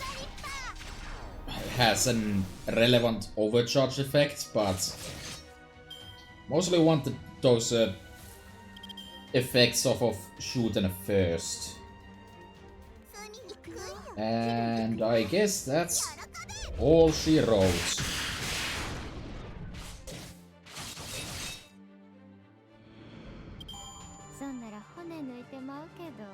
Those aren't... Wait, yeah, those are lanterns, right? The third most useless Oh no, steaks! Damn, that's actually good. Give me some of that steaks. I was gonna say it was gonna be lanterns, the third most useless material in the game. For me at least. No. Oh, too bad. I was so sure my society would have been perfect if I had just embedded you conceptually into it as an aggressor. Now I see. How very unusual. I never would have thought the residual data from our combat simulations would gain consciousness and try to create its own society. Maybe you inadvertently copied a strange spell or two when you made this perfect recreation of London. Given how close this location is to the clock tower, I'm not surprised recreating it could lead to some oddities. I guess I'll have to choose the next place I recreate more carefully then. Alright, see you later, Miss Perpetual Victim. Bye bye. This is so disappointing. Well, that's a relief. You are... I'm nobody, Jack. So if I had to pick something, I suppose I'd say I'm London's conscience. No matter how coarse human society's systems may be, or how inferior its character, the fact remains that everyone has at least a little conscience in them. The same concept was present even in the society that nursery rhyme made. That still leaves us a few questions unanswered though. For example, why are you a woman? Why did you choose that particular personality? Well, is it because you're a mommy, even if you're not our mommy? You know, I like that interpretation. Yes, let's go with that. I'm someone you've dreamed about. Someone who loves and accepts you unconditionally, and who wouldn't hesitate to take a bullet for you if necessary. Someone who, once upon a time, just might have been your master in a holy grail war. Yes, I think that's just a lovely dream. A drömmerei. Now, it's time to wake up from this simulation and go back home. Will you be okay now, Jack? Yeah, we think we'll make do. Oh good, it looks like our comms are back online. This seems as good a time as any to exit the simulation then. Farewell, Miss London. Goodbye. Goodbye, everyone. Oh my, what's wrong, Jack? Well, we think... We're really glad we got to meet you. Maybe we still haven't met you yet, or maybe we already did. But now that we've met you, we... On second thought, never mind that part. We think we're gonna try a little harder. Goodbye, mystery lady. Goodbye, Jack the Ripper. May you be happy to your final breath. So Jack, if you're going to try a little harder, I would appreciate if you got like an upgrade or something. Mommy? We're sorry for what happened today. That's okay. How are you doing now? We're not sure. We don't really get humanity, and we don't have any reason to work hard for them. We even think the world might be better off if they were gone. But right now, we're having fun. We're happy.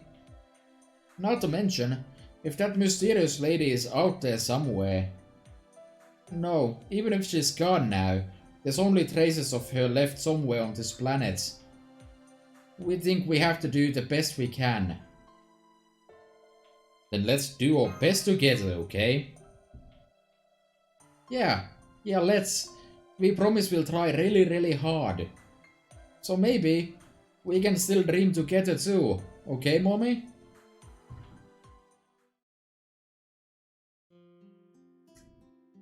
When one person kills another, that person is indelibly marked with sin. In that sense, She has long been a grave sinner, and always will be. But you can also look at it this way. Now that those victims have all come together as a single entity in the form of Jack the Ripper, they've finally been given the right to dream. As she nods off by the young woman's side, she can hear happy, peaceful music playing nearby. The kind of music that children dream about.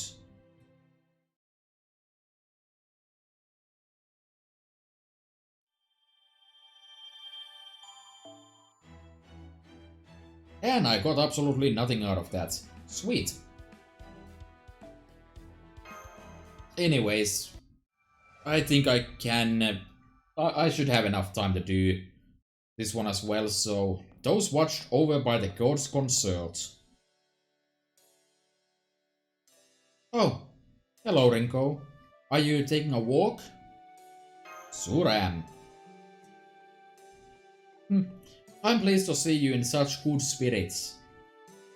I'm actually taking a walk myself right now. If it's not an imposition, would it be alright if I joined you?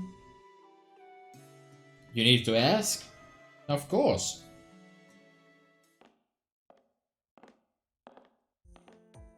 So, how you've been lately? Well, I kind of feel like I've just completed a major project. So I've been taking it nice and easy and enjoying my downtime until you need me for another mission.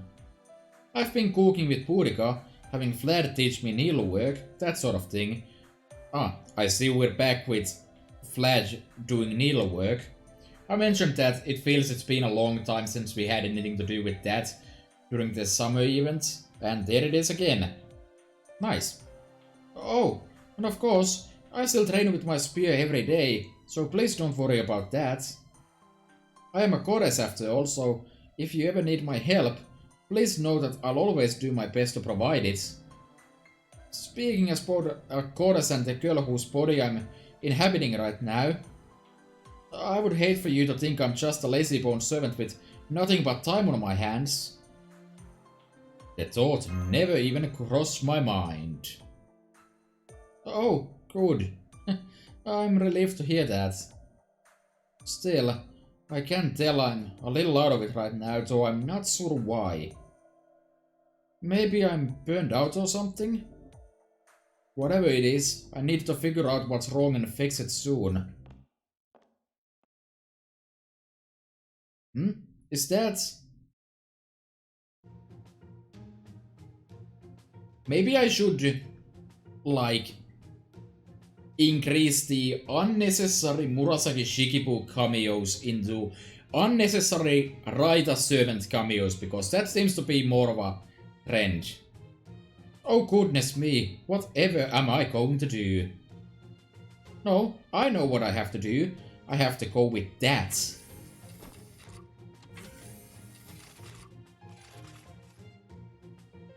Oh, but that's important too. Which one affects me more personally? Then, perhaps I should go with that after all.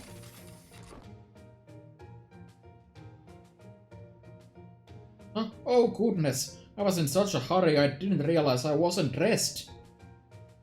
Oh, if it isn't Master and the goddess from India. Good day. Have you been there this whole time? I'm so sorry you had to see me like that. Please don't be. Can I ask you what's wrong?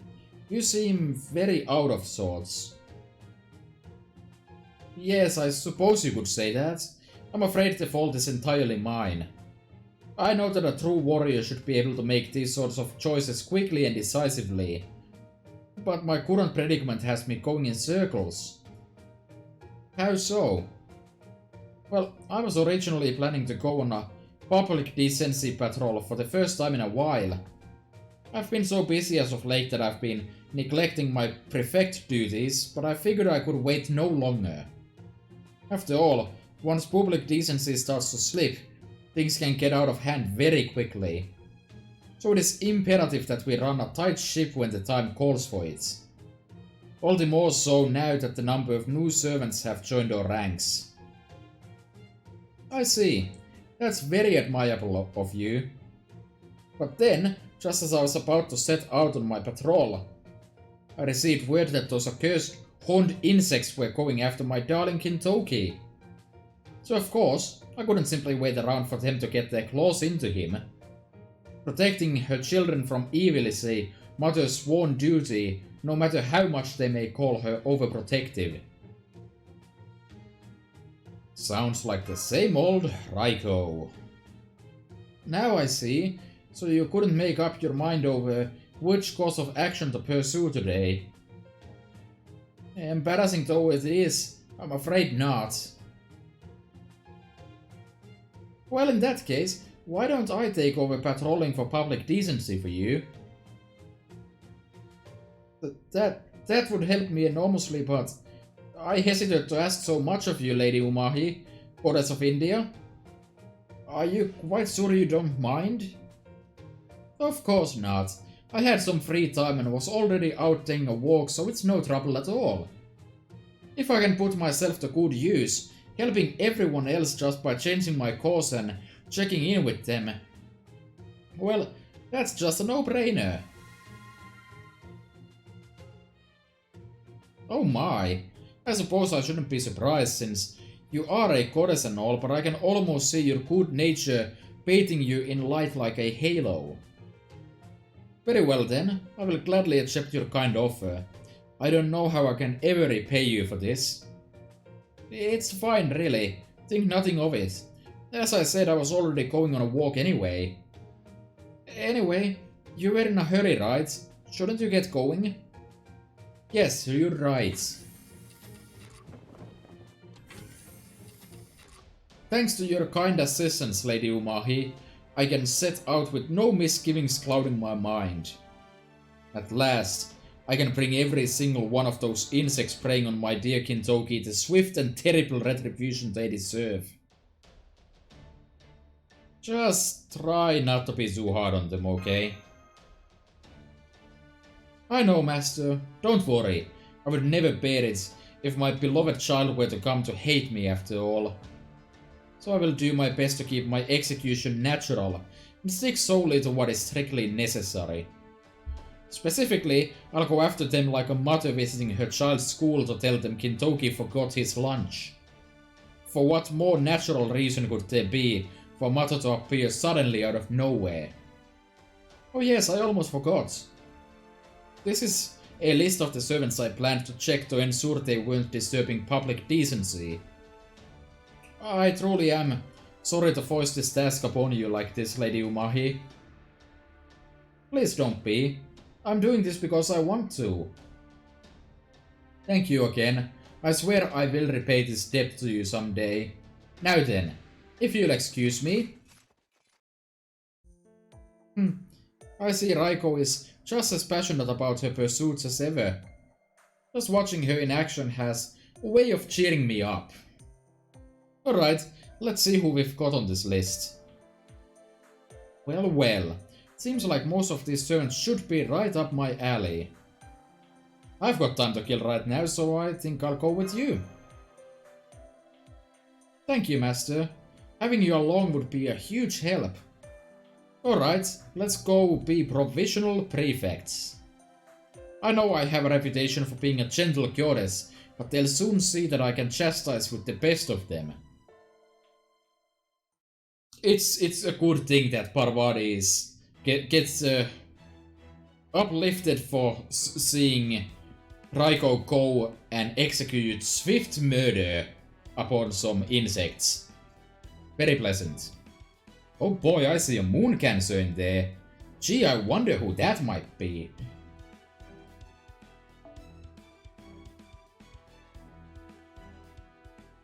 Well, for this I think I'm just going to have Parvati join the team here and go from there. Quick supports. We don't have nearly enough quick supports in this game, so a caster is not the ideal option. I think we'll go with that, and the rest can be kind of whatever.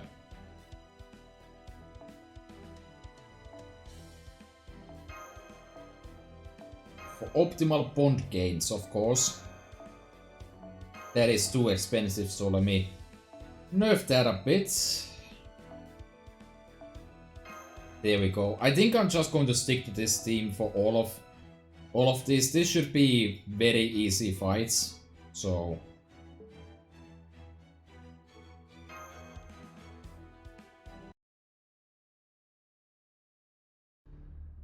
It looks like we have a major case right from the get-go. One with a great deal of personal significance for me. Of course, I've had one eye on the situation for some time, and I knew I'd have to face it directly one day. It's not that I've been avoiding it up until now. I guess I just needed some time to steel myself. Alright, I'm ready. Let's go inside to the rec room. Then you take turns moving your pieces in accordance with the predetermined rules. Simple, right? Yes, this could be very good practice for commanding troops. It seems there's more to these tabletop games than I thought. Right? I'm glad I invited you. I was sure you would like them if you just gave them a chance. Okay, next. We have the rules for combat. When two pieces come in contact with each other, we each take a turn rolling the dice to... Is something wrong? You use... dice? Yes, that's part of the rules. Otherwise there would be no way to determine which piece won. Well, each troop does have its own strength level, but that would get boring very quickly, to say nothing of lacking in flexibility. In reality, there are many variables that go into winning a battle, like morale and hunger, to name just two, so we use dice in this game to approximate that sort of unpredictability. If it's not too much trouble, could I give those dice a try? Of course, go right ahead. Wow, Snake Eyes right out of the gates. Let me try that again. I don't believe it. She had two sets of dice and somehow managed to roll Snake Eyes with both of them.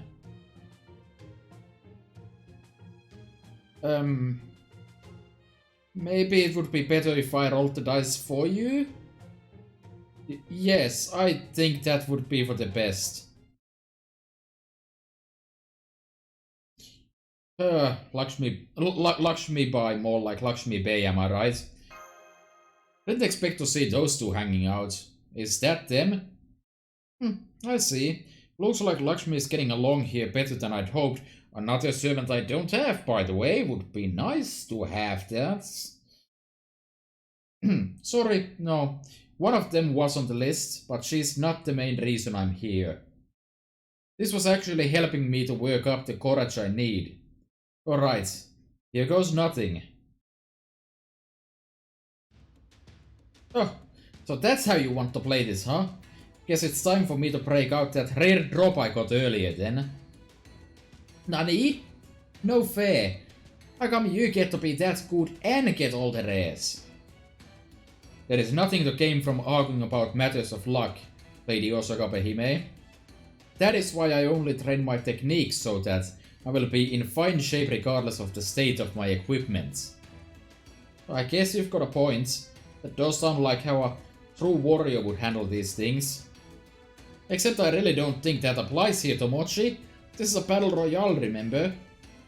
If one player gets an overwhelming equipment advantage, the rest of us are over. Here, I've got a proposal for you. Why don't we form a temporary truce and fight together? That way, I'm sure we can stop Gachan from gaining any more momentum. We're so close together that it only makes sense. Hell, it's practically your duty to team up. No, a last minute party, huh? Fine by me. This ought to make things interesting. Of course, you're still gonna end up losing miserably either way. You make a good point, Lady Osaka Behime. A single nation gaining power far above its nearby peers is not necessarily a good thing. As they say, the nail that sticks out gets hammered down. That is only more true in an age of war. All that is to say, yes, I would be happy to accept your proposal. Yatta! Then let's get going. Don't worry, I've got your back. Although, if you leave your back too open, you can't complain if I stab you in it, right? Really, in a game like this, it would be wrong if I didn't try to kill you when I had the chance, right?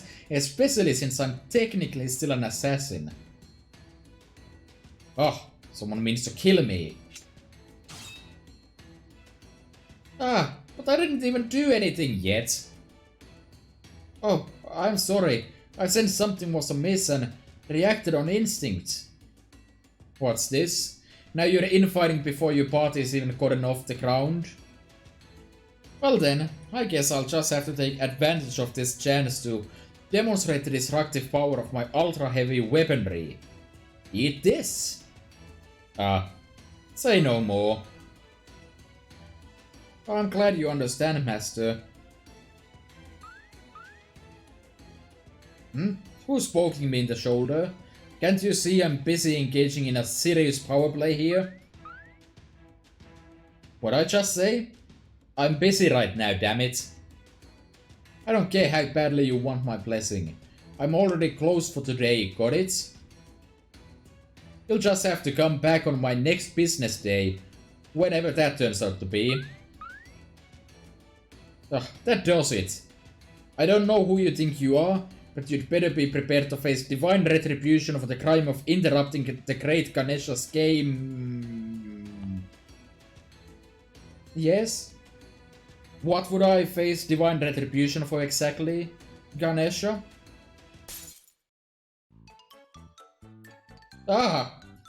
Ganesha's mom? I mean, mother. What are you doing here?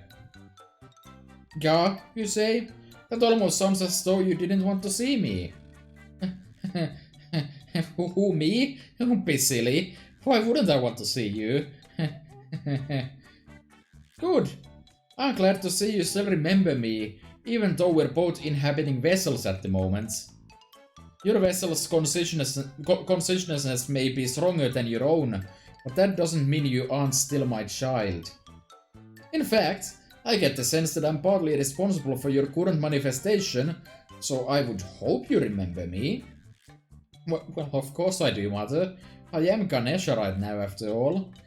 I can feel our relationship deep down in my soul. And stuff. I'm totally not freaked out about you surprising me like this out of nowhere. No way, no how. Anyway, good day to you and stuff, Mother. What did you want to see me about? Do you really need to ask? I'm here to make sure you've been living a healthy lifestyle. I'd heard rumors that a guard with an elephant head had been doing nothing but eating, sleeping and lying around playing video games while gorging herself on junk food ever since she got here. Too bad she hasn't actually gotten here. Would be pretty nice.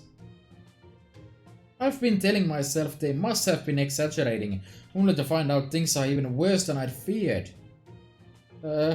You've got it all wrong, Mother. I haven't been gorging myself in the slightest. I haven't even had a single sweet bun all day. Sure, I've been chucking boatloads of juice to make up for that, but it's lemonade with fruit in it, so it's good for you. Ah yes, the good old French fries equals potatoes equals vegetables logic. Is that a thing they do? Anyway, are you thinking what I'm thinking, Tomochi? Yes, I believe I am. There is no place for mercy in battle, after all. Oop. Ah, no fair attacking me while I can look at the screen. Don't you turn away from me, Ganesha. I'm still talking to you. Come on, Mother. You're supposed to have fun in the rec room, right? That's the whole reason it exists. If anything, it'd be rude for me to not give the game my full attention while we're all here. I'm not saying you can never have fun. There's nothing wrong with indulging in sweets every now and then either. All I'm saying is that balance is important, and I want you to be better about exercising moderation.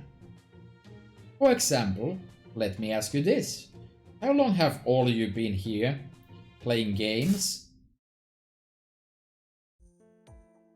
The two of us have been here for about an hour, Lady Parvati.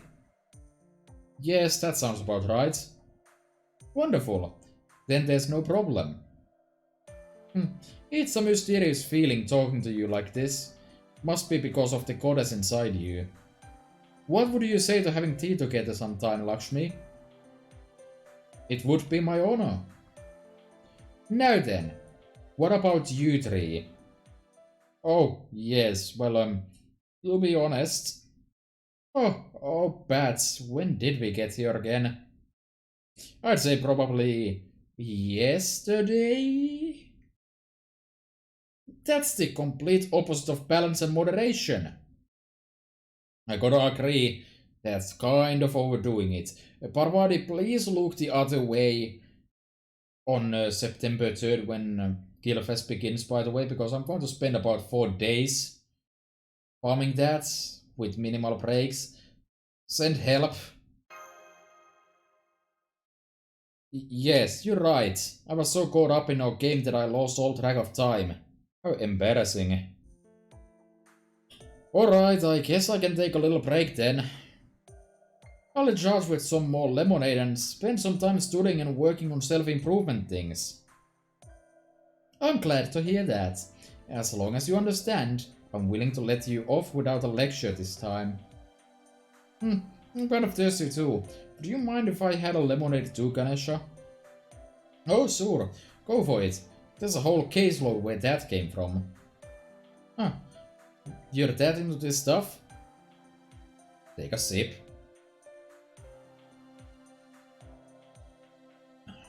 Oh wow, this is humacious. I like how it's really filling too. You know, I bet this would make a good energy drink for my next Dojin all-nighter. Are you and Ganesha good friends, Osaka-Hime? That's hard to say. I guess we birds of a feather, but... yeah, there's definitely some stuff we just can't agree on. We're like the yin and yang of shut-ins. I guess you could say we're nothing like eternal... wait. I am good read. I guess you could say something like... eternal rivals? I'm not quite sure what you're talking about, but I'm glad to see my child has such a good friend.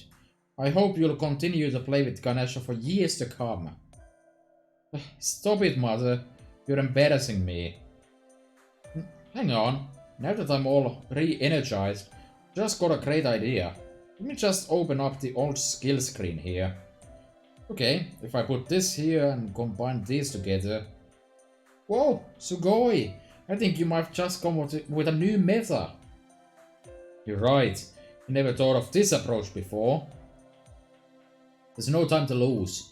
I've gotta test this baby out in live combat and level it up, so... Hey, come on. I took a break just like I said I would, right? And how long was this break? 5 minutes?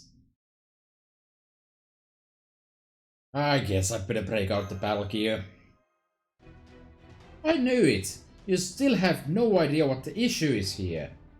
It's clear to me now that the indolent attitudes of civilized society have infected you down to your very bones. Needless to say, this sort of behavior is well beneath the dignity of a god. I am a fellow divinity of India. More importantly, I am your mother, and I cannot permit you living your life like this. So I'm going to whip you and your slovenly friends into shape myself. What? How do I get caught up in this? Yes, you may be right. Perhaps I have been overly indulgent as of late. If the great goddess Parvati of India is offering to instruct me personally, then I will gladly accept. Perhaps this will be like the Sazen training with warning sticks I've heard about. Thank you for this opportunity, Lady Parvati. Cut that out. You're making the rest of us look bad. Don't you worry. Tumu is going to make you two look completely good around next summer or so.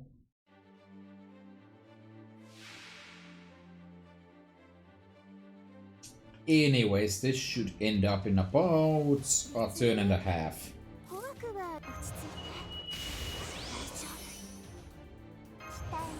So obviously Ganesha is the big threat here. Nice resist right there. Now, is this gonna be enough?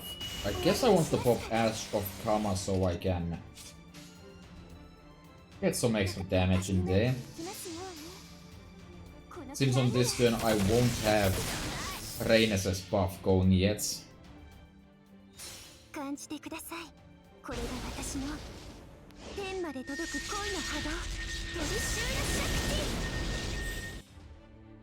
Nice. Very nice. What about this? Such a good servant.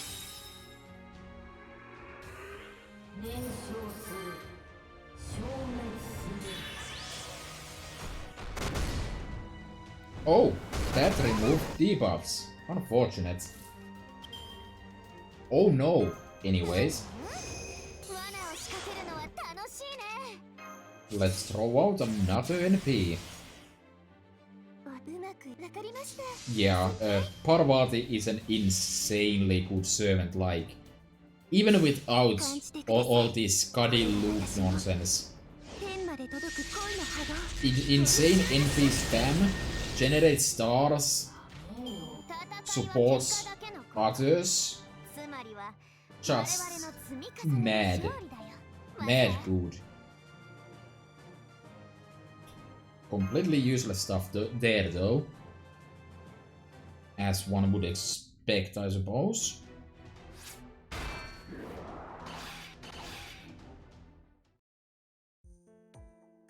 Thank you for your instruction.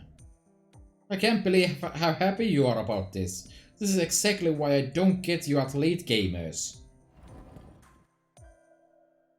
Damn it, my camouflage failed. Man, didn't you ever think about what would happen if my friends tried to invite me to their group while all this was going down? Huh? We all know I don't have that many friends.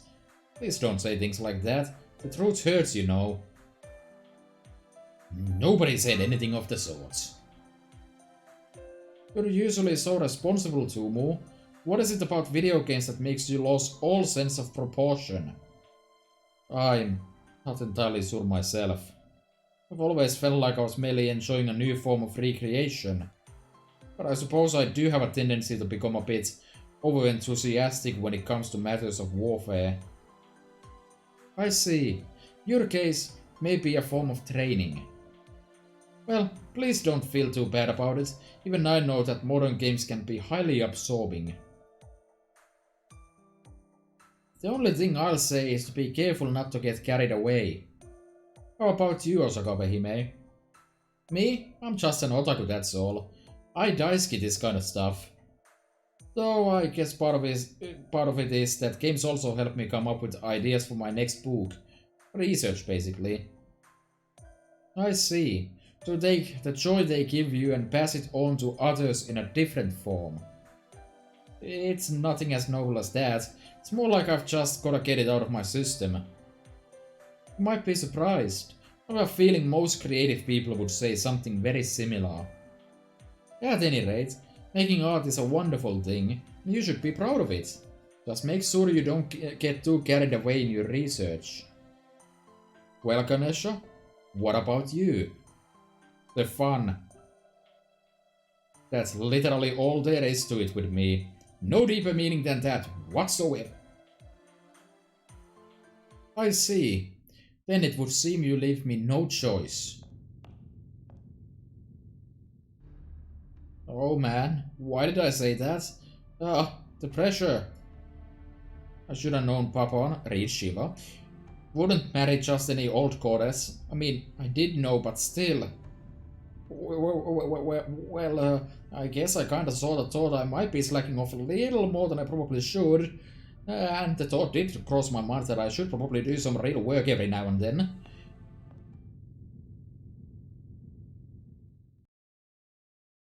Good. As long as you understand, that's all that matters. However, while I am of course willing to take you at your word, I can't help but get the impression that you aren't exactly used to resisting temptation. So I'm going to take some preventative measures. By that, what was that thing you're holding called again? A controller? I'm going to confiscate yours for the time being. Oh, okay. Hate me if you wish, but know that overcoming this adversity will ultimately make you a better god. This hurts me just as much as it hurts you, but I'm doing it for your own good. I hope you can understand that. Yeah, I guess I can. Should I tell her? Good. Then that takes care of this public decency and lifestyle check. Now that we've had this talk, I'm sure you'll all take better care of yourselves from now on. Alright, let's keep this momentum going with our next check-in, Master. Mothers, am I right? Seriously, Maman? We're not stuck in the 16-bit era anymore. It's easy to get replacement controllers nowadays, not actually stopping me from playing as much as I want. Trust Maman to be so woefully behind the times. Perhaps she is, but she still seems like a wonderful mother where it counts. She's only tough on people because she cares, not only for her own child, but for us as well. That much is abundantly clear. Yeah, alright. I guess I can do my job and be a good god for others to worship for a while. Besides, I don't need her getting on my case if she catches me slacking off again. Guess even you have a serious side to you, Ganesha. You know, I think I'll go back to my room and start working on my next draft. How many pages are you planning to make this one? I'll come hang out once you get bored and decide to take a break. We don't have to do all our gaming here, you know. Besides, we still gotta finish this match. You haven't actually learned a thing, have you? Hey, what Maman doesn't know won't hurt her. Or more importantly, me, right? Right. I should have known you wouldn't be you if you weren't constantly slacking off. Honestly, I'm surprised you decided to do any work at all. Well, you're free to come to my room if I get bored, but I'm warning you now, depending on how my draft is going, I might not let you in. So if I have my no trespassing sign up, you'd better respect it. I don't know, can't you just let Ganesha come in? Have the statue go on, because it works as a miniature room basically. So she can just kind of hang in there instead. Also, I have definitely never ever done anything such like, you know, getting a controller or anything taken off of me.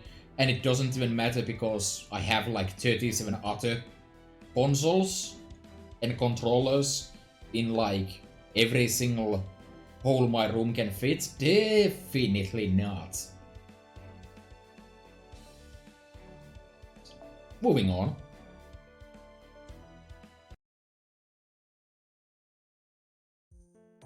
Okay, here's our next stop. I can sense multiple sermons on this list are gathered here too. The simulator room? That's right. It looks like someone's already using... Huh?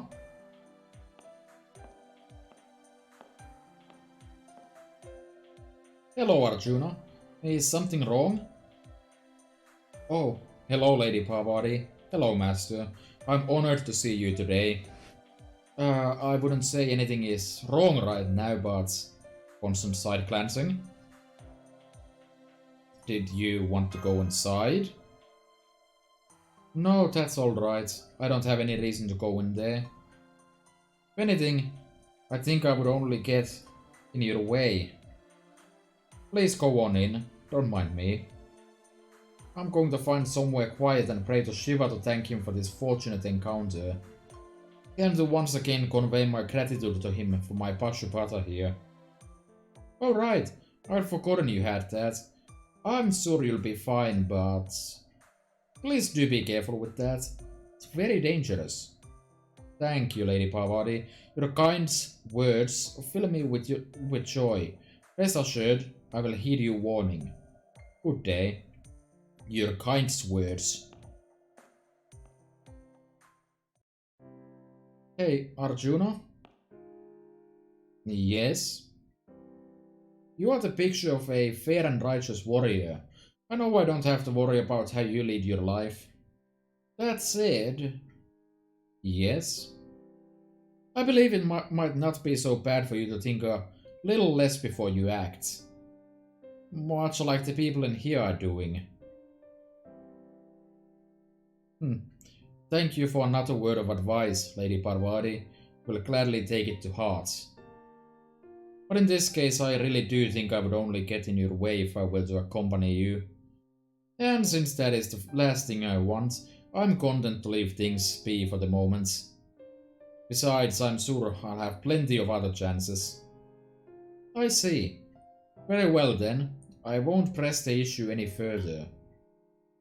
Thank you, Lady Parvati. Now then, if you'll excuse me... what was that all about? Let's just say I was heeding my goddess intuition. Okay, now that we can check Arjuna off the list, I think I'd better go see what things are like inside the simulator. Let's go! Is that... hey, got it out already. She's really going to town on that potlet with that ladle. Hello, Boudica. Oh, hi Ringo. Hi Parvati. I know this probably isn't the reason you're here, but just to make sure, you aren't here to join these rowdy kids, are you? No. We're here to check up on how servants are behaving around here, on behalf of Raiko. I must say, whatever you're cooking smells wonderful, Boudica. You here on a picnic or something? A picnic? I wish. Just take a look over there and you'll get an idea of what I've had to put up with.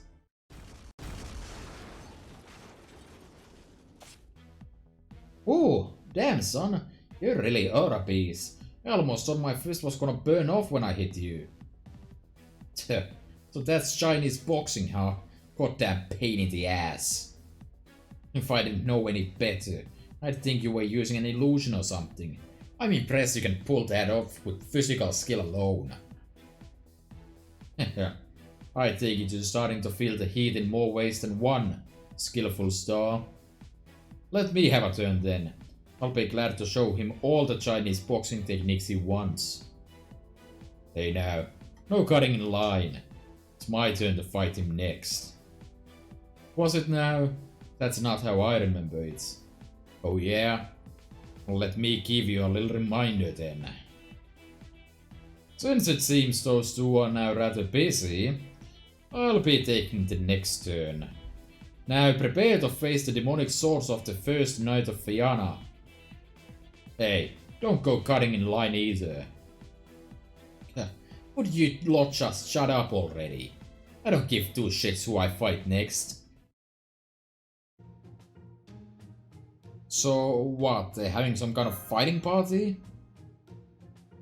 What in the world happened here? You see that boy with the red hair over there? I think his name is Svataman?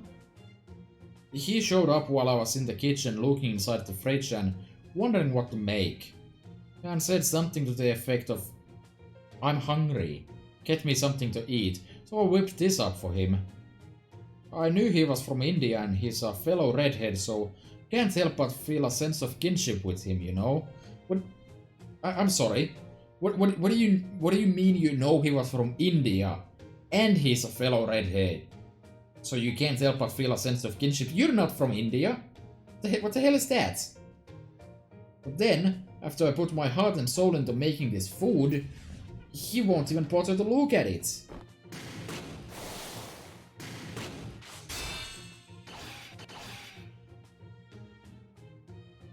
Yep, that's a bunch of roadie kids, alright. Exactly, so I've been doing this to try to get their attention.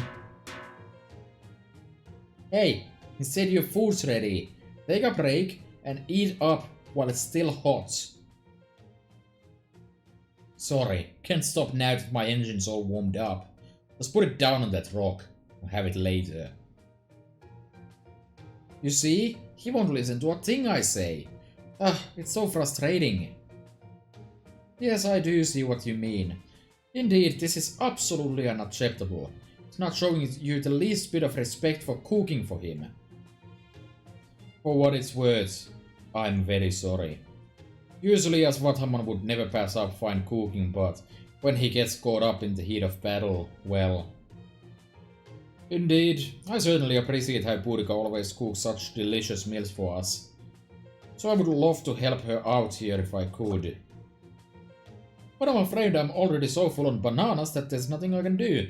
Believe me, I feel very silly. Why are you two just sitting around on the floor? We're waiting for a turn.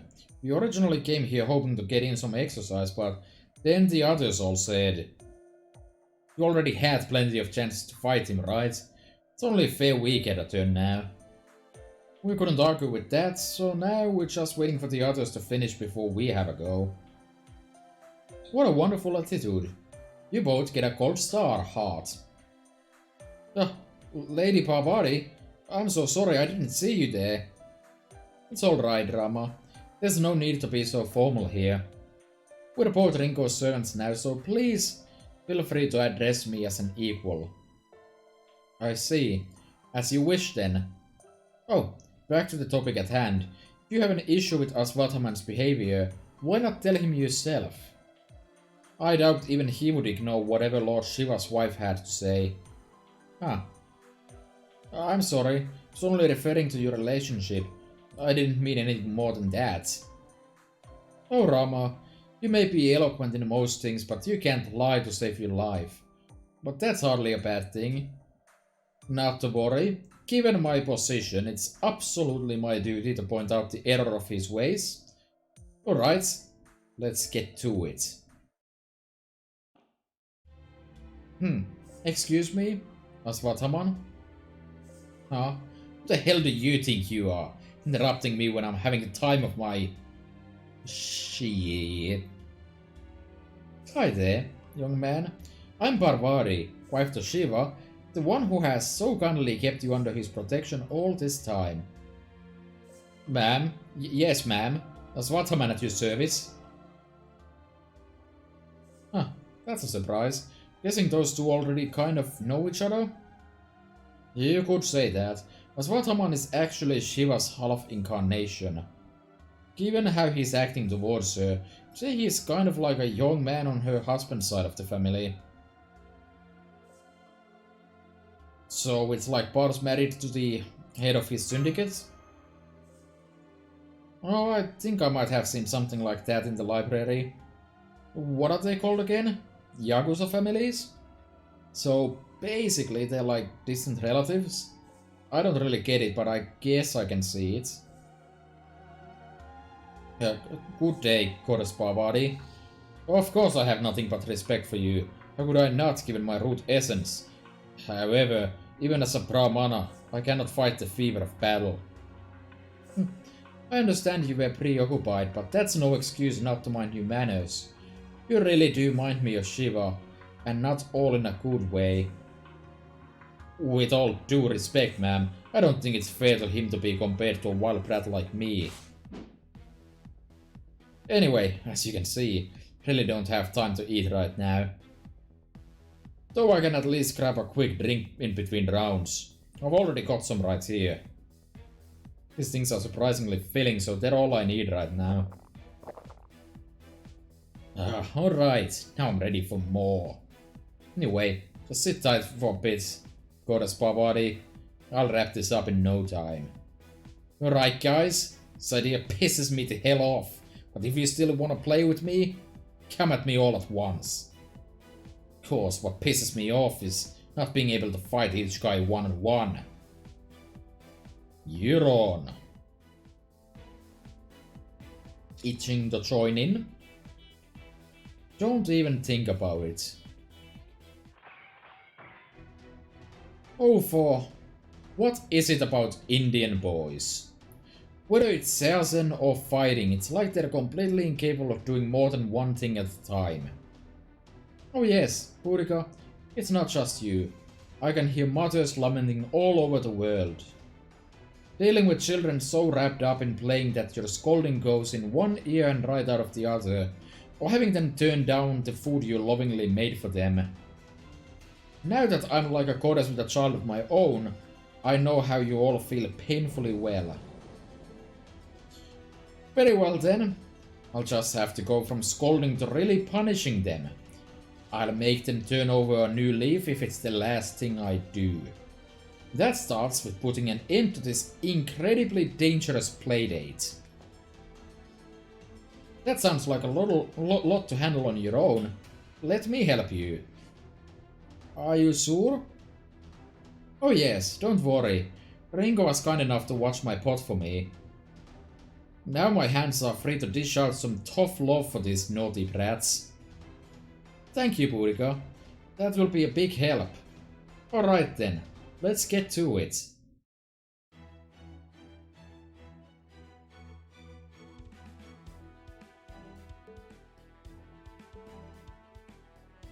I see now. So it said certain servants can't be selected as sub-members. Okay, I get it. That's what it's been telling me all this time.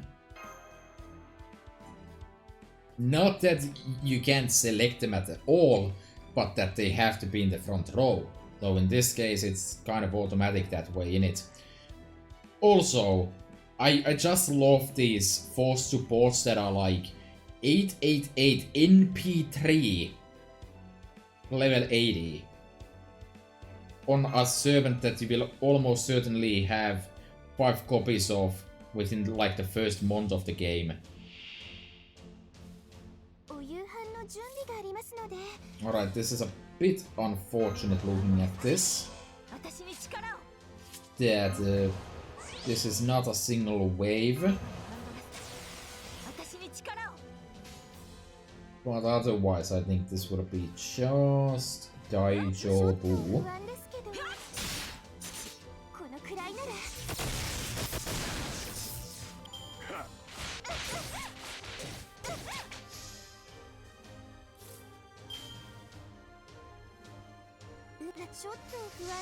Let us brave chain here. Hopefully this is actually going to be enough, but I don't think so. Sad. Extra sad. That is extra sad. I don't have like anything to get through that, right? That's bad.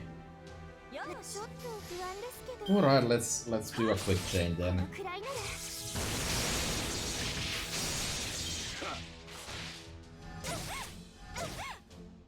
Purika is getting obliterated here. Luckily I can always use triple restoration. And this would probably be a pretty good time for me to use Chariot of Purika. It does increase damage, I think. Not this one, because this is unupgraded, I think. God, these support servants are trash.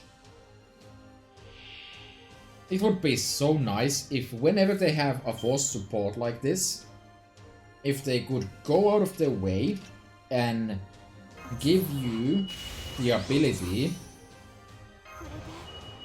to use your own servants instead if you have them. If you don't have them, obviously nothing you can do, but you know, in this case I could be using my own Boudica. My own Boudica would probably be worse than this one because the CE they get is kind of insane, and this is level 80. But I would still prefer to have the option to do so. Let's hope Boudica can do the damage here. Most certainly not. And there's another evade. Thanks, I hate it.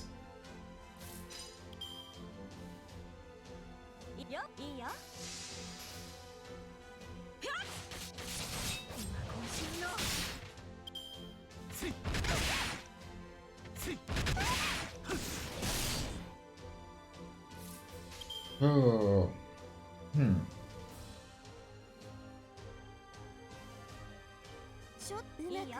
Guess I'll hope that's enough.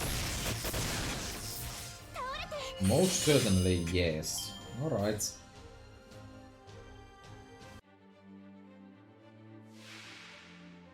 And finally a Svarthamon, who is luckily going to get extremely counterclassed right off the bat.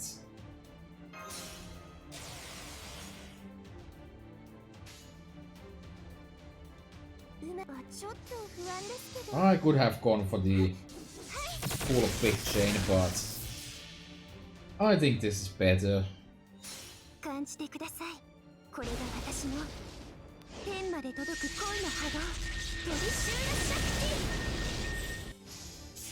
Wow, wrecked.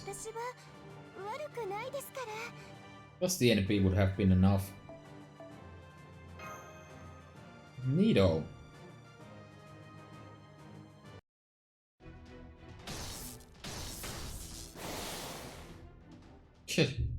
She has Shiva's spear. Ugh. Training and sparring is all well and good, but you mustn't get so carried away that you can't take a break. In the future, I want you to remember to follow the rules and exercise moderation in all things. Oh, and one more thing.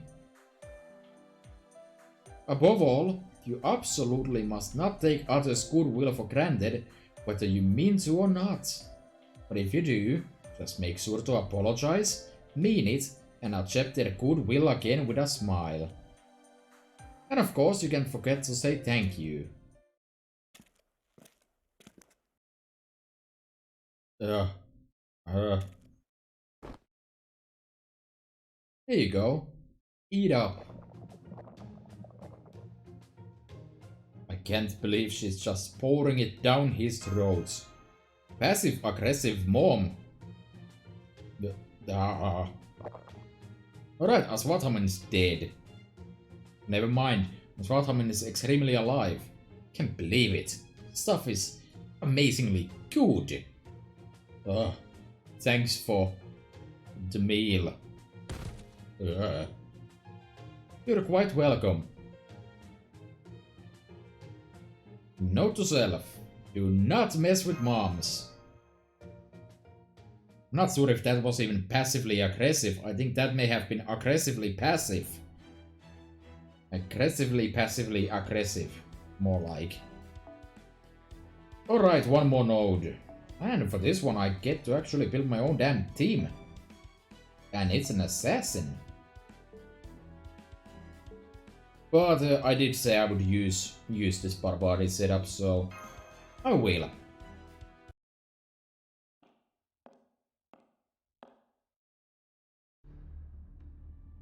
Is there a problem? Yes, there is. This takes care of everyone on Raiko's list, so today's public decency check should be over.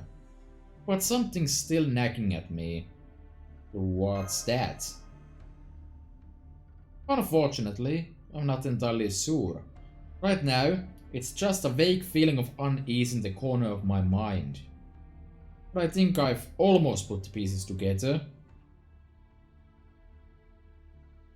Sure, I've been chugging boatloads of juice to make up for that, but it's lemonade with fruit in it, so it's good for you. So I can at least grab a quick drink in between rounds. I've already got some right here. Those are the parts I keep coming back to. But what is it about? Huh? What's that sound? Step right up, right this way. Come and get you delicious ice-cold lemonade. We've got all kinds of varieties to suit all kinds of tastes. Is that the lemonade stand? Oh, I've heard about those. Children running lemonade stands to make some pocket money during their summer vacation is a staple of Americana. I think it's a wonderful custom. Lets them earn money and teaches them about the ways of the world. Why don't we have one ourselves while we're here? Who knows, maybe a nice sweet drink will help my brain to relax and figure out what's bothering me. Oh, and please don't worry about paying for yours, Rinko. I insist on treating you to thank you for your help. Don't have to ask me twice. Here they come now. Oh, look at them. They're adorable. Ahoy. Yay for an old-fashioned American-style lemonade. How about lemonade that's as cool and refreshing as Christmas snow? Try our pink lemonade. It's as pretty and colorful as freshly spilled blood. Jack and I made it together. Teehee, if you want something sweet, it's the perfect picture book treat. This lemonade is perfect for grown-ups too tired to... Hold it. Well, I guess technically she's a kid right now. What is it, Parvati? Don't you think it's kind of rude to stare daggers at people for no reason like that? I guess you do have a point there. Sorry, I couldn't help it. Just can't shake this impression I have that you only show up like this when you're up to no good. And why is that? Oh, now I'm all hurt and stuff. I should sue, you know, for emotional distress or whatever. Honestly, I haven't done anything wrong, right? She's just a little sister of the pretty lady we see sometimes. At least we think so. I've seen her eating flapjacks at the cafeteria. Me too. She likes them with lots of honey just like... I mean, just not like me cause I'm a grown-up and stuff. Today, we're selling lemonade together, as you can see. You hear that, Parvati?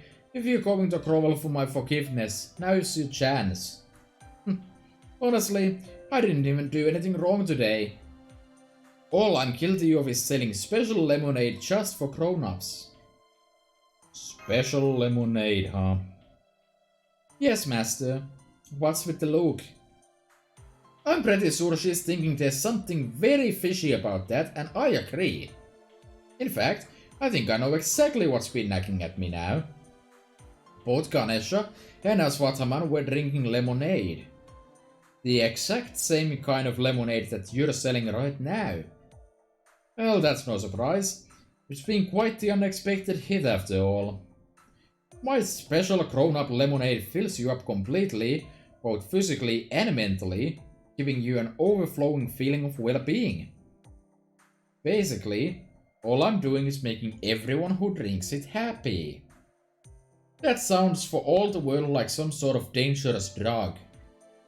You sure there's no corrupting essence or something in it? Something like Paracelsus' elixirs, but for depravity? Be honest, you're up to something with this, aren't you? How many times do I have to say it? I haven't done anything wrong. Not unless you think it's wrong to love people for who they are. Continuing to Clay. I swear, you are so paranoid. I'm telling you, there's nothing out of the ordinary in this lemonade. I can swear it on anything you want. Yes, it makes everyone who drinks it happy, but only because that's the sort of product I set out to create. It's not like I put any special divine power into it. I mean, who do you think I am? A god of alcohol like Soma? You believe me, right, master? The only reason it's so popular is that it tastes really good. That's all. Say, I know. If you won't take my word for it, why not try it for yourself? Yeah, maybe I should. I see no way this could possibly go wrong. That's the spirit.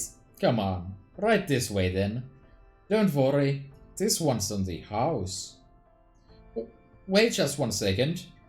I know you're also one of Ringo's servants now, Kama, so it's not that I don't trust you, but it never hurts to make sure.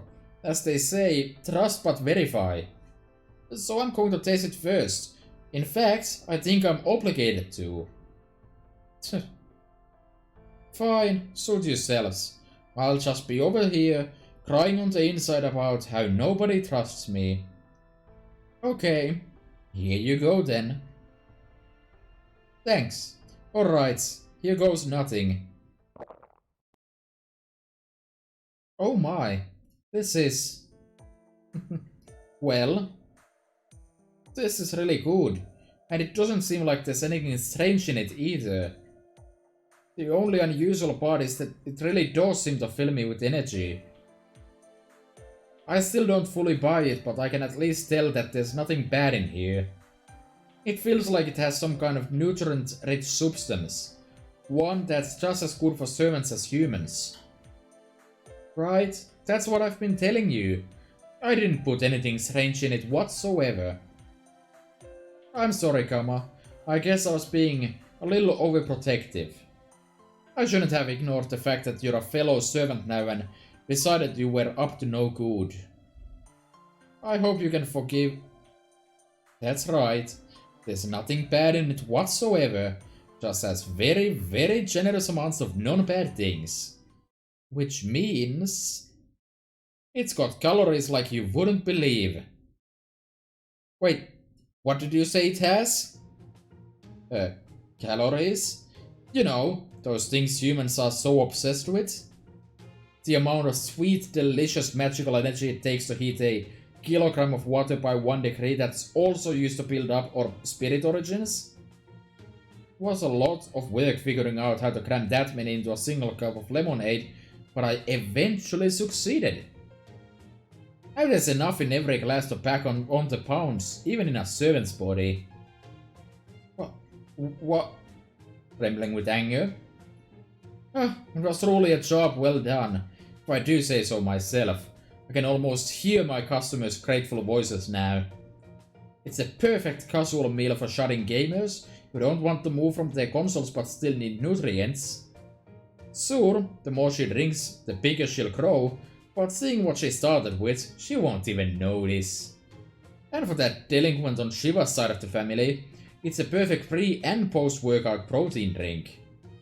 Oh, of course I had the other girls bring him his order, as he's so close to my divinity that it's kind of gross. Not to mention there's no way in hell I'm getting close to anyone who stinks of Shiva that badly unless I have to. Anyway, given how much high-intensity combat training he's doing, I'm sure he's burning so much magical energy that his appearance isn't going to change. But what's this? Oh no! If an ordinary housewife like you were to drink it, the sheer amount of calories would go straight to her so... This ends now. Yikes.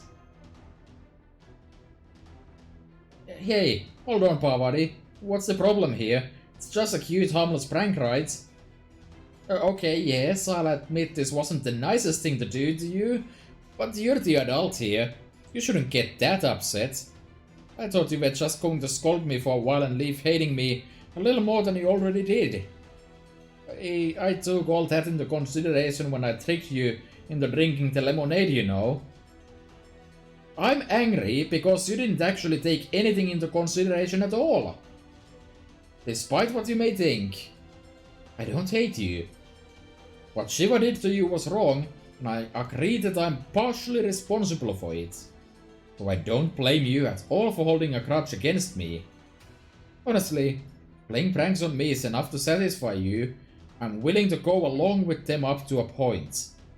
But this is going too far. Tricking someone into gaining weight is one of the most evil things you could have done. Maybe this is all fun and games to you because you can change your body on a whim. But for women who don't have that luxury, this is anything but a harmless prank. No, Kama, this act of evil deserves my full, unbridled wrath. That's exactly what you're going to get. Right, I forgot she was the goddess of elegance and grace. It makes sense that she wouldn't take too kindly to a prank that messes with her core beliefs. Oh, it looks like we're gonna get to see a fun show, Master. Why don't you have some lemonade while you watch? Which would you like?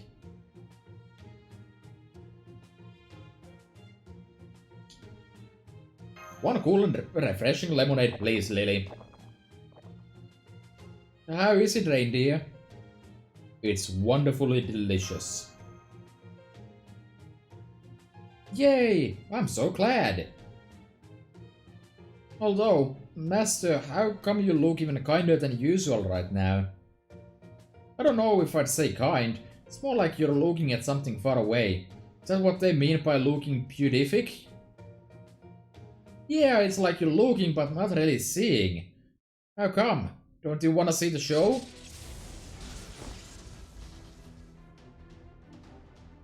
Let's just say those two have a lot to discuss. Maybe they just need to get it out of their systems.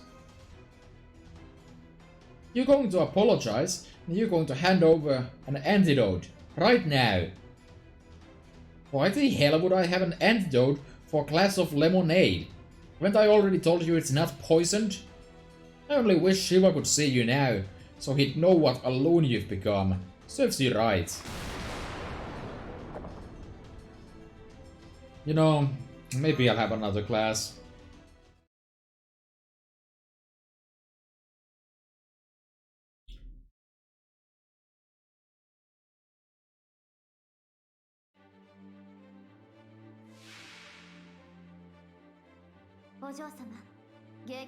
Alright, I expect this to be extremely simple. That is not the best kind of starting hand, though. This is not gonna land, is it? Oh hey, it did. Nice. Kind of a trash hand, to be honest. Let's generate those quick stars then. You know, quick stars as opposed to the other kinds of stars that exist in this game.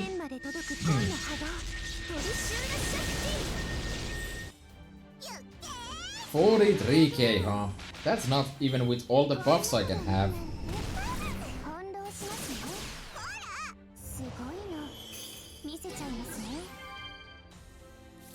Okay, looking a bit better.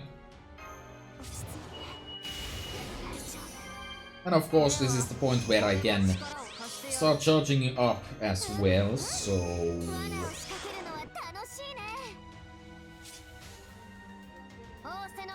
that should do. Next turn I should have a quick card at least. I think also... I'm not sure what Parvati's deck is. It's either 2 quicks or an arts and a quick. Well, I'm a monkey's uncle. That's not what they say, I don't think, but you know, who cares really? Boom.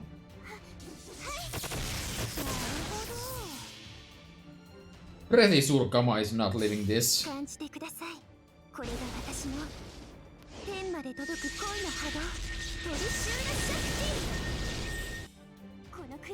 Neutrally 100k. Not bad. And there's the 4 eggs. Bless. Bless is in the loot. 3 eggs. But still eggs nonetheless. Excellent.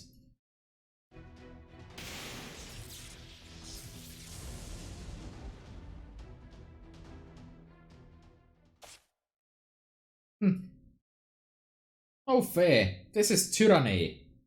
I'm just trying to do what I can. Yes, that's right. I was just doling out love like I always do. Someone wants a full course meal. That's what I make them. Someone wants a quick and easy bite to eat to keep them going? That's what I make them. Pretty good service if I do say so myself, Heart. Really, if anything, you should be praising me, don't you think? Oh, don't mind me. Just your everyday, unparalleled genius inventor passing through. I couldn't help but overhear your discussion, so I'm just going to analyze a dropper full of Kama's lemonade here. Interesting. With all these calories per drop, these could make for some excellent emergency rations. This is too intriguing not to study further, so I'm going to leave the QP here and take a cup with me to go, okay? Ciao, bambinos! Alright, I cannot check that what you're doing here isn't evil. There's nothing inherently wrong with selling lemonade that's delicious and rich in nutrients. If you just make a batch with fewer calories, I wouldn't have any issue with it. Don't suppose you'd be willing to make one? No way. If I made something that was all upside and no downside for someone else, well, that would mean I was just straight up loving them normally. That's exactly the kind of serious work I told myself I'd never do if I can possibly help it. Don't you feel better knowing that too? I swear. You know, you may not have realized this yourself, but thanks to all that fighting we just did, you probably burned all the calories you got from that lemonade. Too bad. Yes, this is your lucky day, Parvati. Looks like I'll have to wait till some other day to see you truly miserable. Well, ta-ta for now. Bye. Oh, we just remembered the red person said there'd be flan in the cafeteria today. Oh my, she just made a very sudden turn around that corner. Let's all go get snacks after we sell a little more lemonade. Good idea. Come on then, let's go. Then we will see you later, Master and Parvati. See you later then. Oh, and be careful not to bump into anyone in the hallways, okay? We will. Oh, glad that's over, huh? I'm so sorry you had to see that, Master.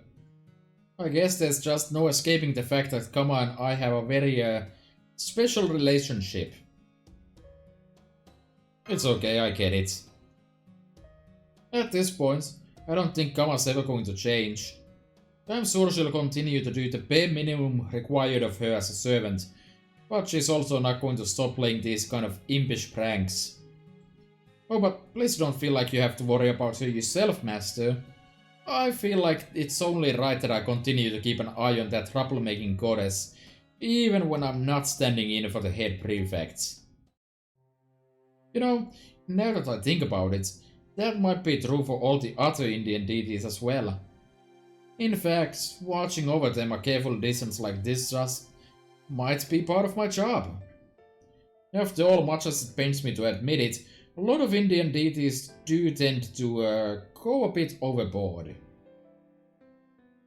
Nothing else, they definitely don't do anything by halves. Indeed, which is why they can easily get carried away if I don't keep an eye on them. So I think they need someone who's aware of that to help keep them in check. I also think that a goddess who's just a goddess is probably best suited to be that someone. In other words, someone like me. I know I'm usually just sort of there. I don't have any great talents, nor am I especially strong. But maybe I can be the pillar that watches over and supports everyone else. No, I realize now that that's what I want to be. I can't thank Reiko enough for giving me an opportunity to figure this out. You know, you're kind of like you're everyone's mother. I guess so. It's a little embarrassing hearing it put that way. Oh, and of course, I'll also be sure to do my very best if you need my help in combat. As I've said before, I know that sort of thing is very important, so please don't hesitate to call on me. I definitely won't. Thanks, Parvati.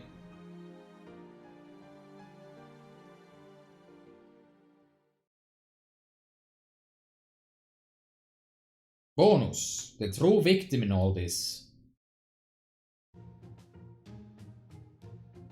So, was this flap here before? This has got to be my Kino Seiman...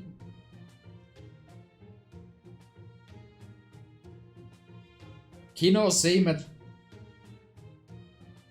Kino Seimagination, right? It's gotta be. Maybe I should get on the servant scale just to make sure. Ah, it's real. It's all too real. Why? How? Josh there? Is it because I've been eating junk food while working on my draft? But this isn't the first time I've done that. This never happened before. Hey, I stopped by like I said I would, and I come bearing gifts of potato chip. No freaking way! I'm gonna crash diet starting immediately! Any potato chips I see right now, shindead! Cake? Ultra shindead! Oh, I know. I'll ask for suggestions on my go-to creature-friendly social media too. Quick, how do I lose weight fast without setting one foot outside? Come on, replies. Hurry up already. I don't know if you meant for me to hear all that, but now that I have as a fellow shut-in, I have to say this. Not even the great Ganesha could grant an impossible wish like that. I think you're just gonna have to start living healthier. Or alternatively, you could just give in to the fat side like me. Never! Yeah.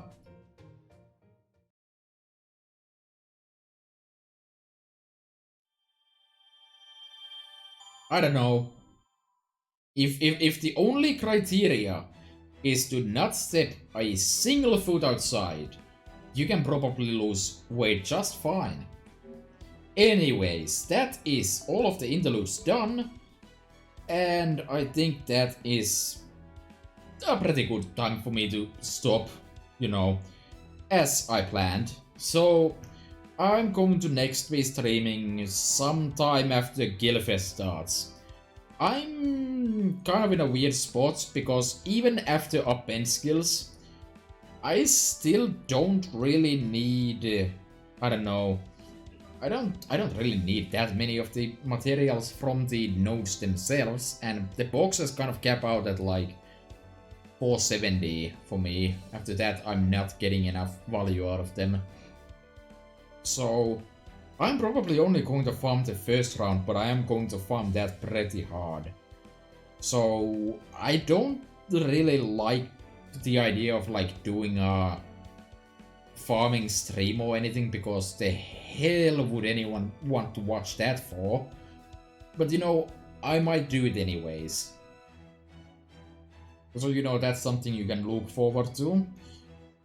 And since I'm definitely not farming during the second round, except for like emptying the shop, I guess, I'm going to do all the challenge fights during that time, so I'm not sure how I'm going to treat that. I'm either going to stream the fights and have fun with that, or I'm going to just spend time recording them in funky ways, probably. So yeah, there's that. I'm not going to roll for Gilgamesh, even though I am missing him. If I go to my room, material, why are you even here? It has reset this menu as well. But yeah, this is the list of missing servants. I am missing Gilgamesh, but more importantly, I am missing Kintoki and Summer Raikou.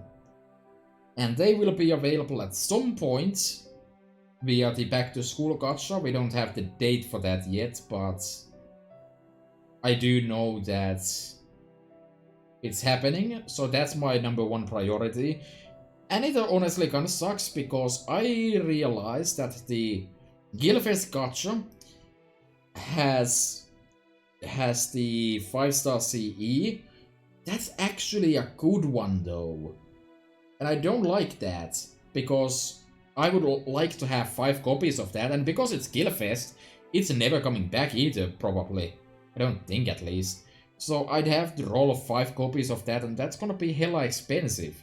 And I don't have the funds for that right now, I don't think. So I don't know what to do with that, but my priority is on Back to School anyway, so I'm not going to roll up before that happens. So if you're into me rolling specifically and not so into me playing a game, you know, that's something to look forward to. But for the time being, I'm just going to stick to the farming and do difficult content part, I guess. So yeah, anyways, I'm going to be back whenever that happens. Probably on the 3rd of September, or 2nd of September, I guess, depending on time zones or something. So yeah. Bye.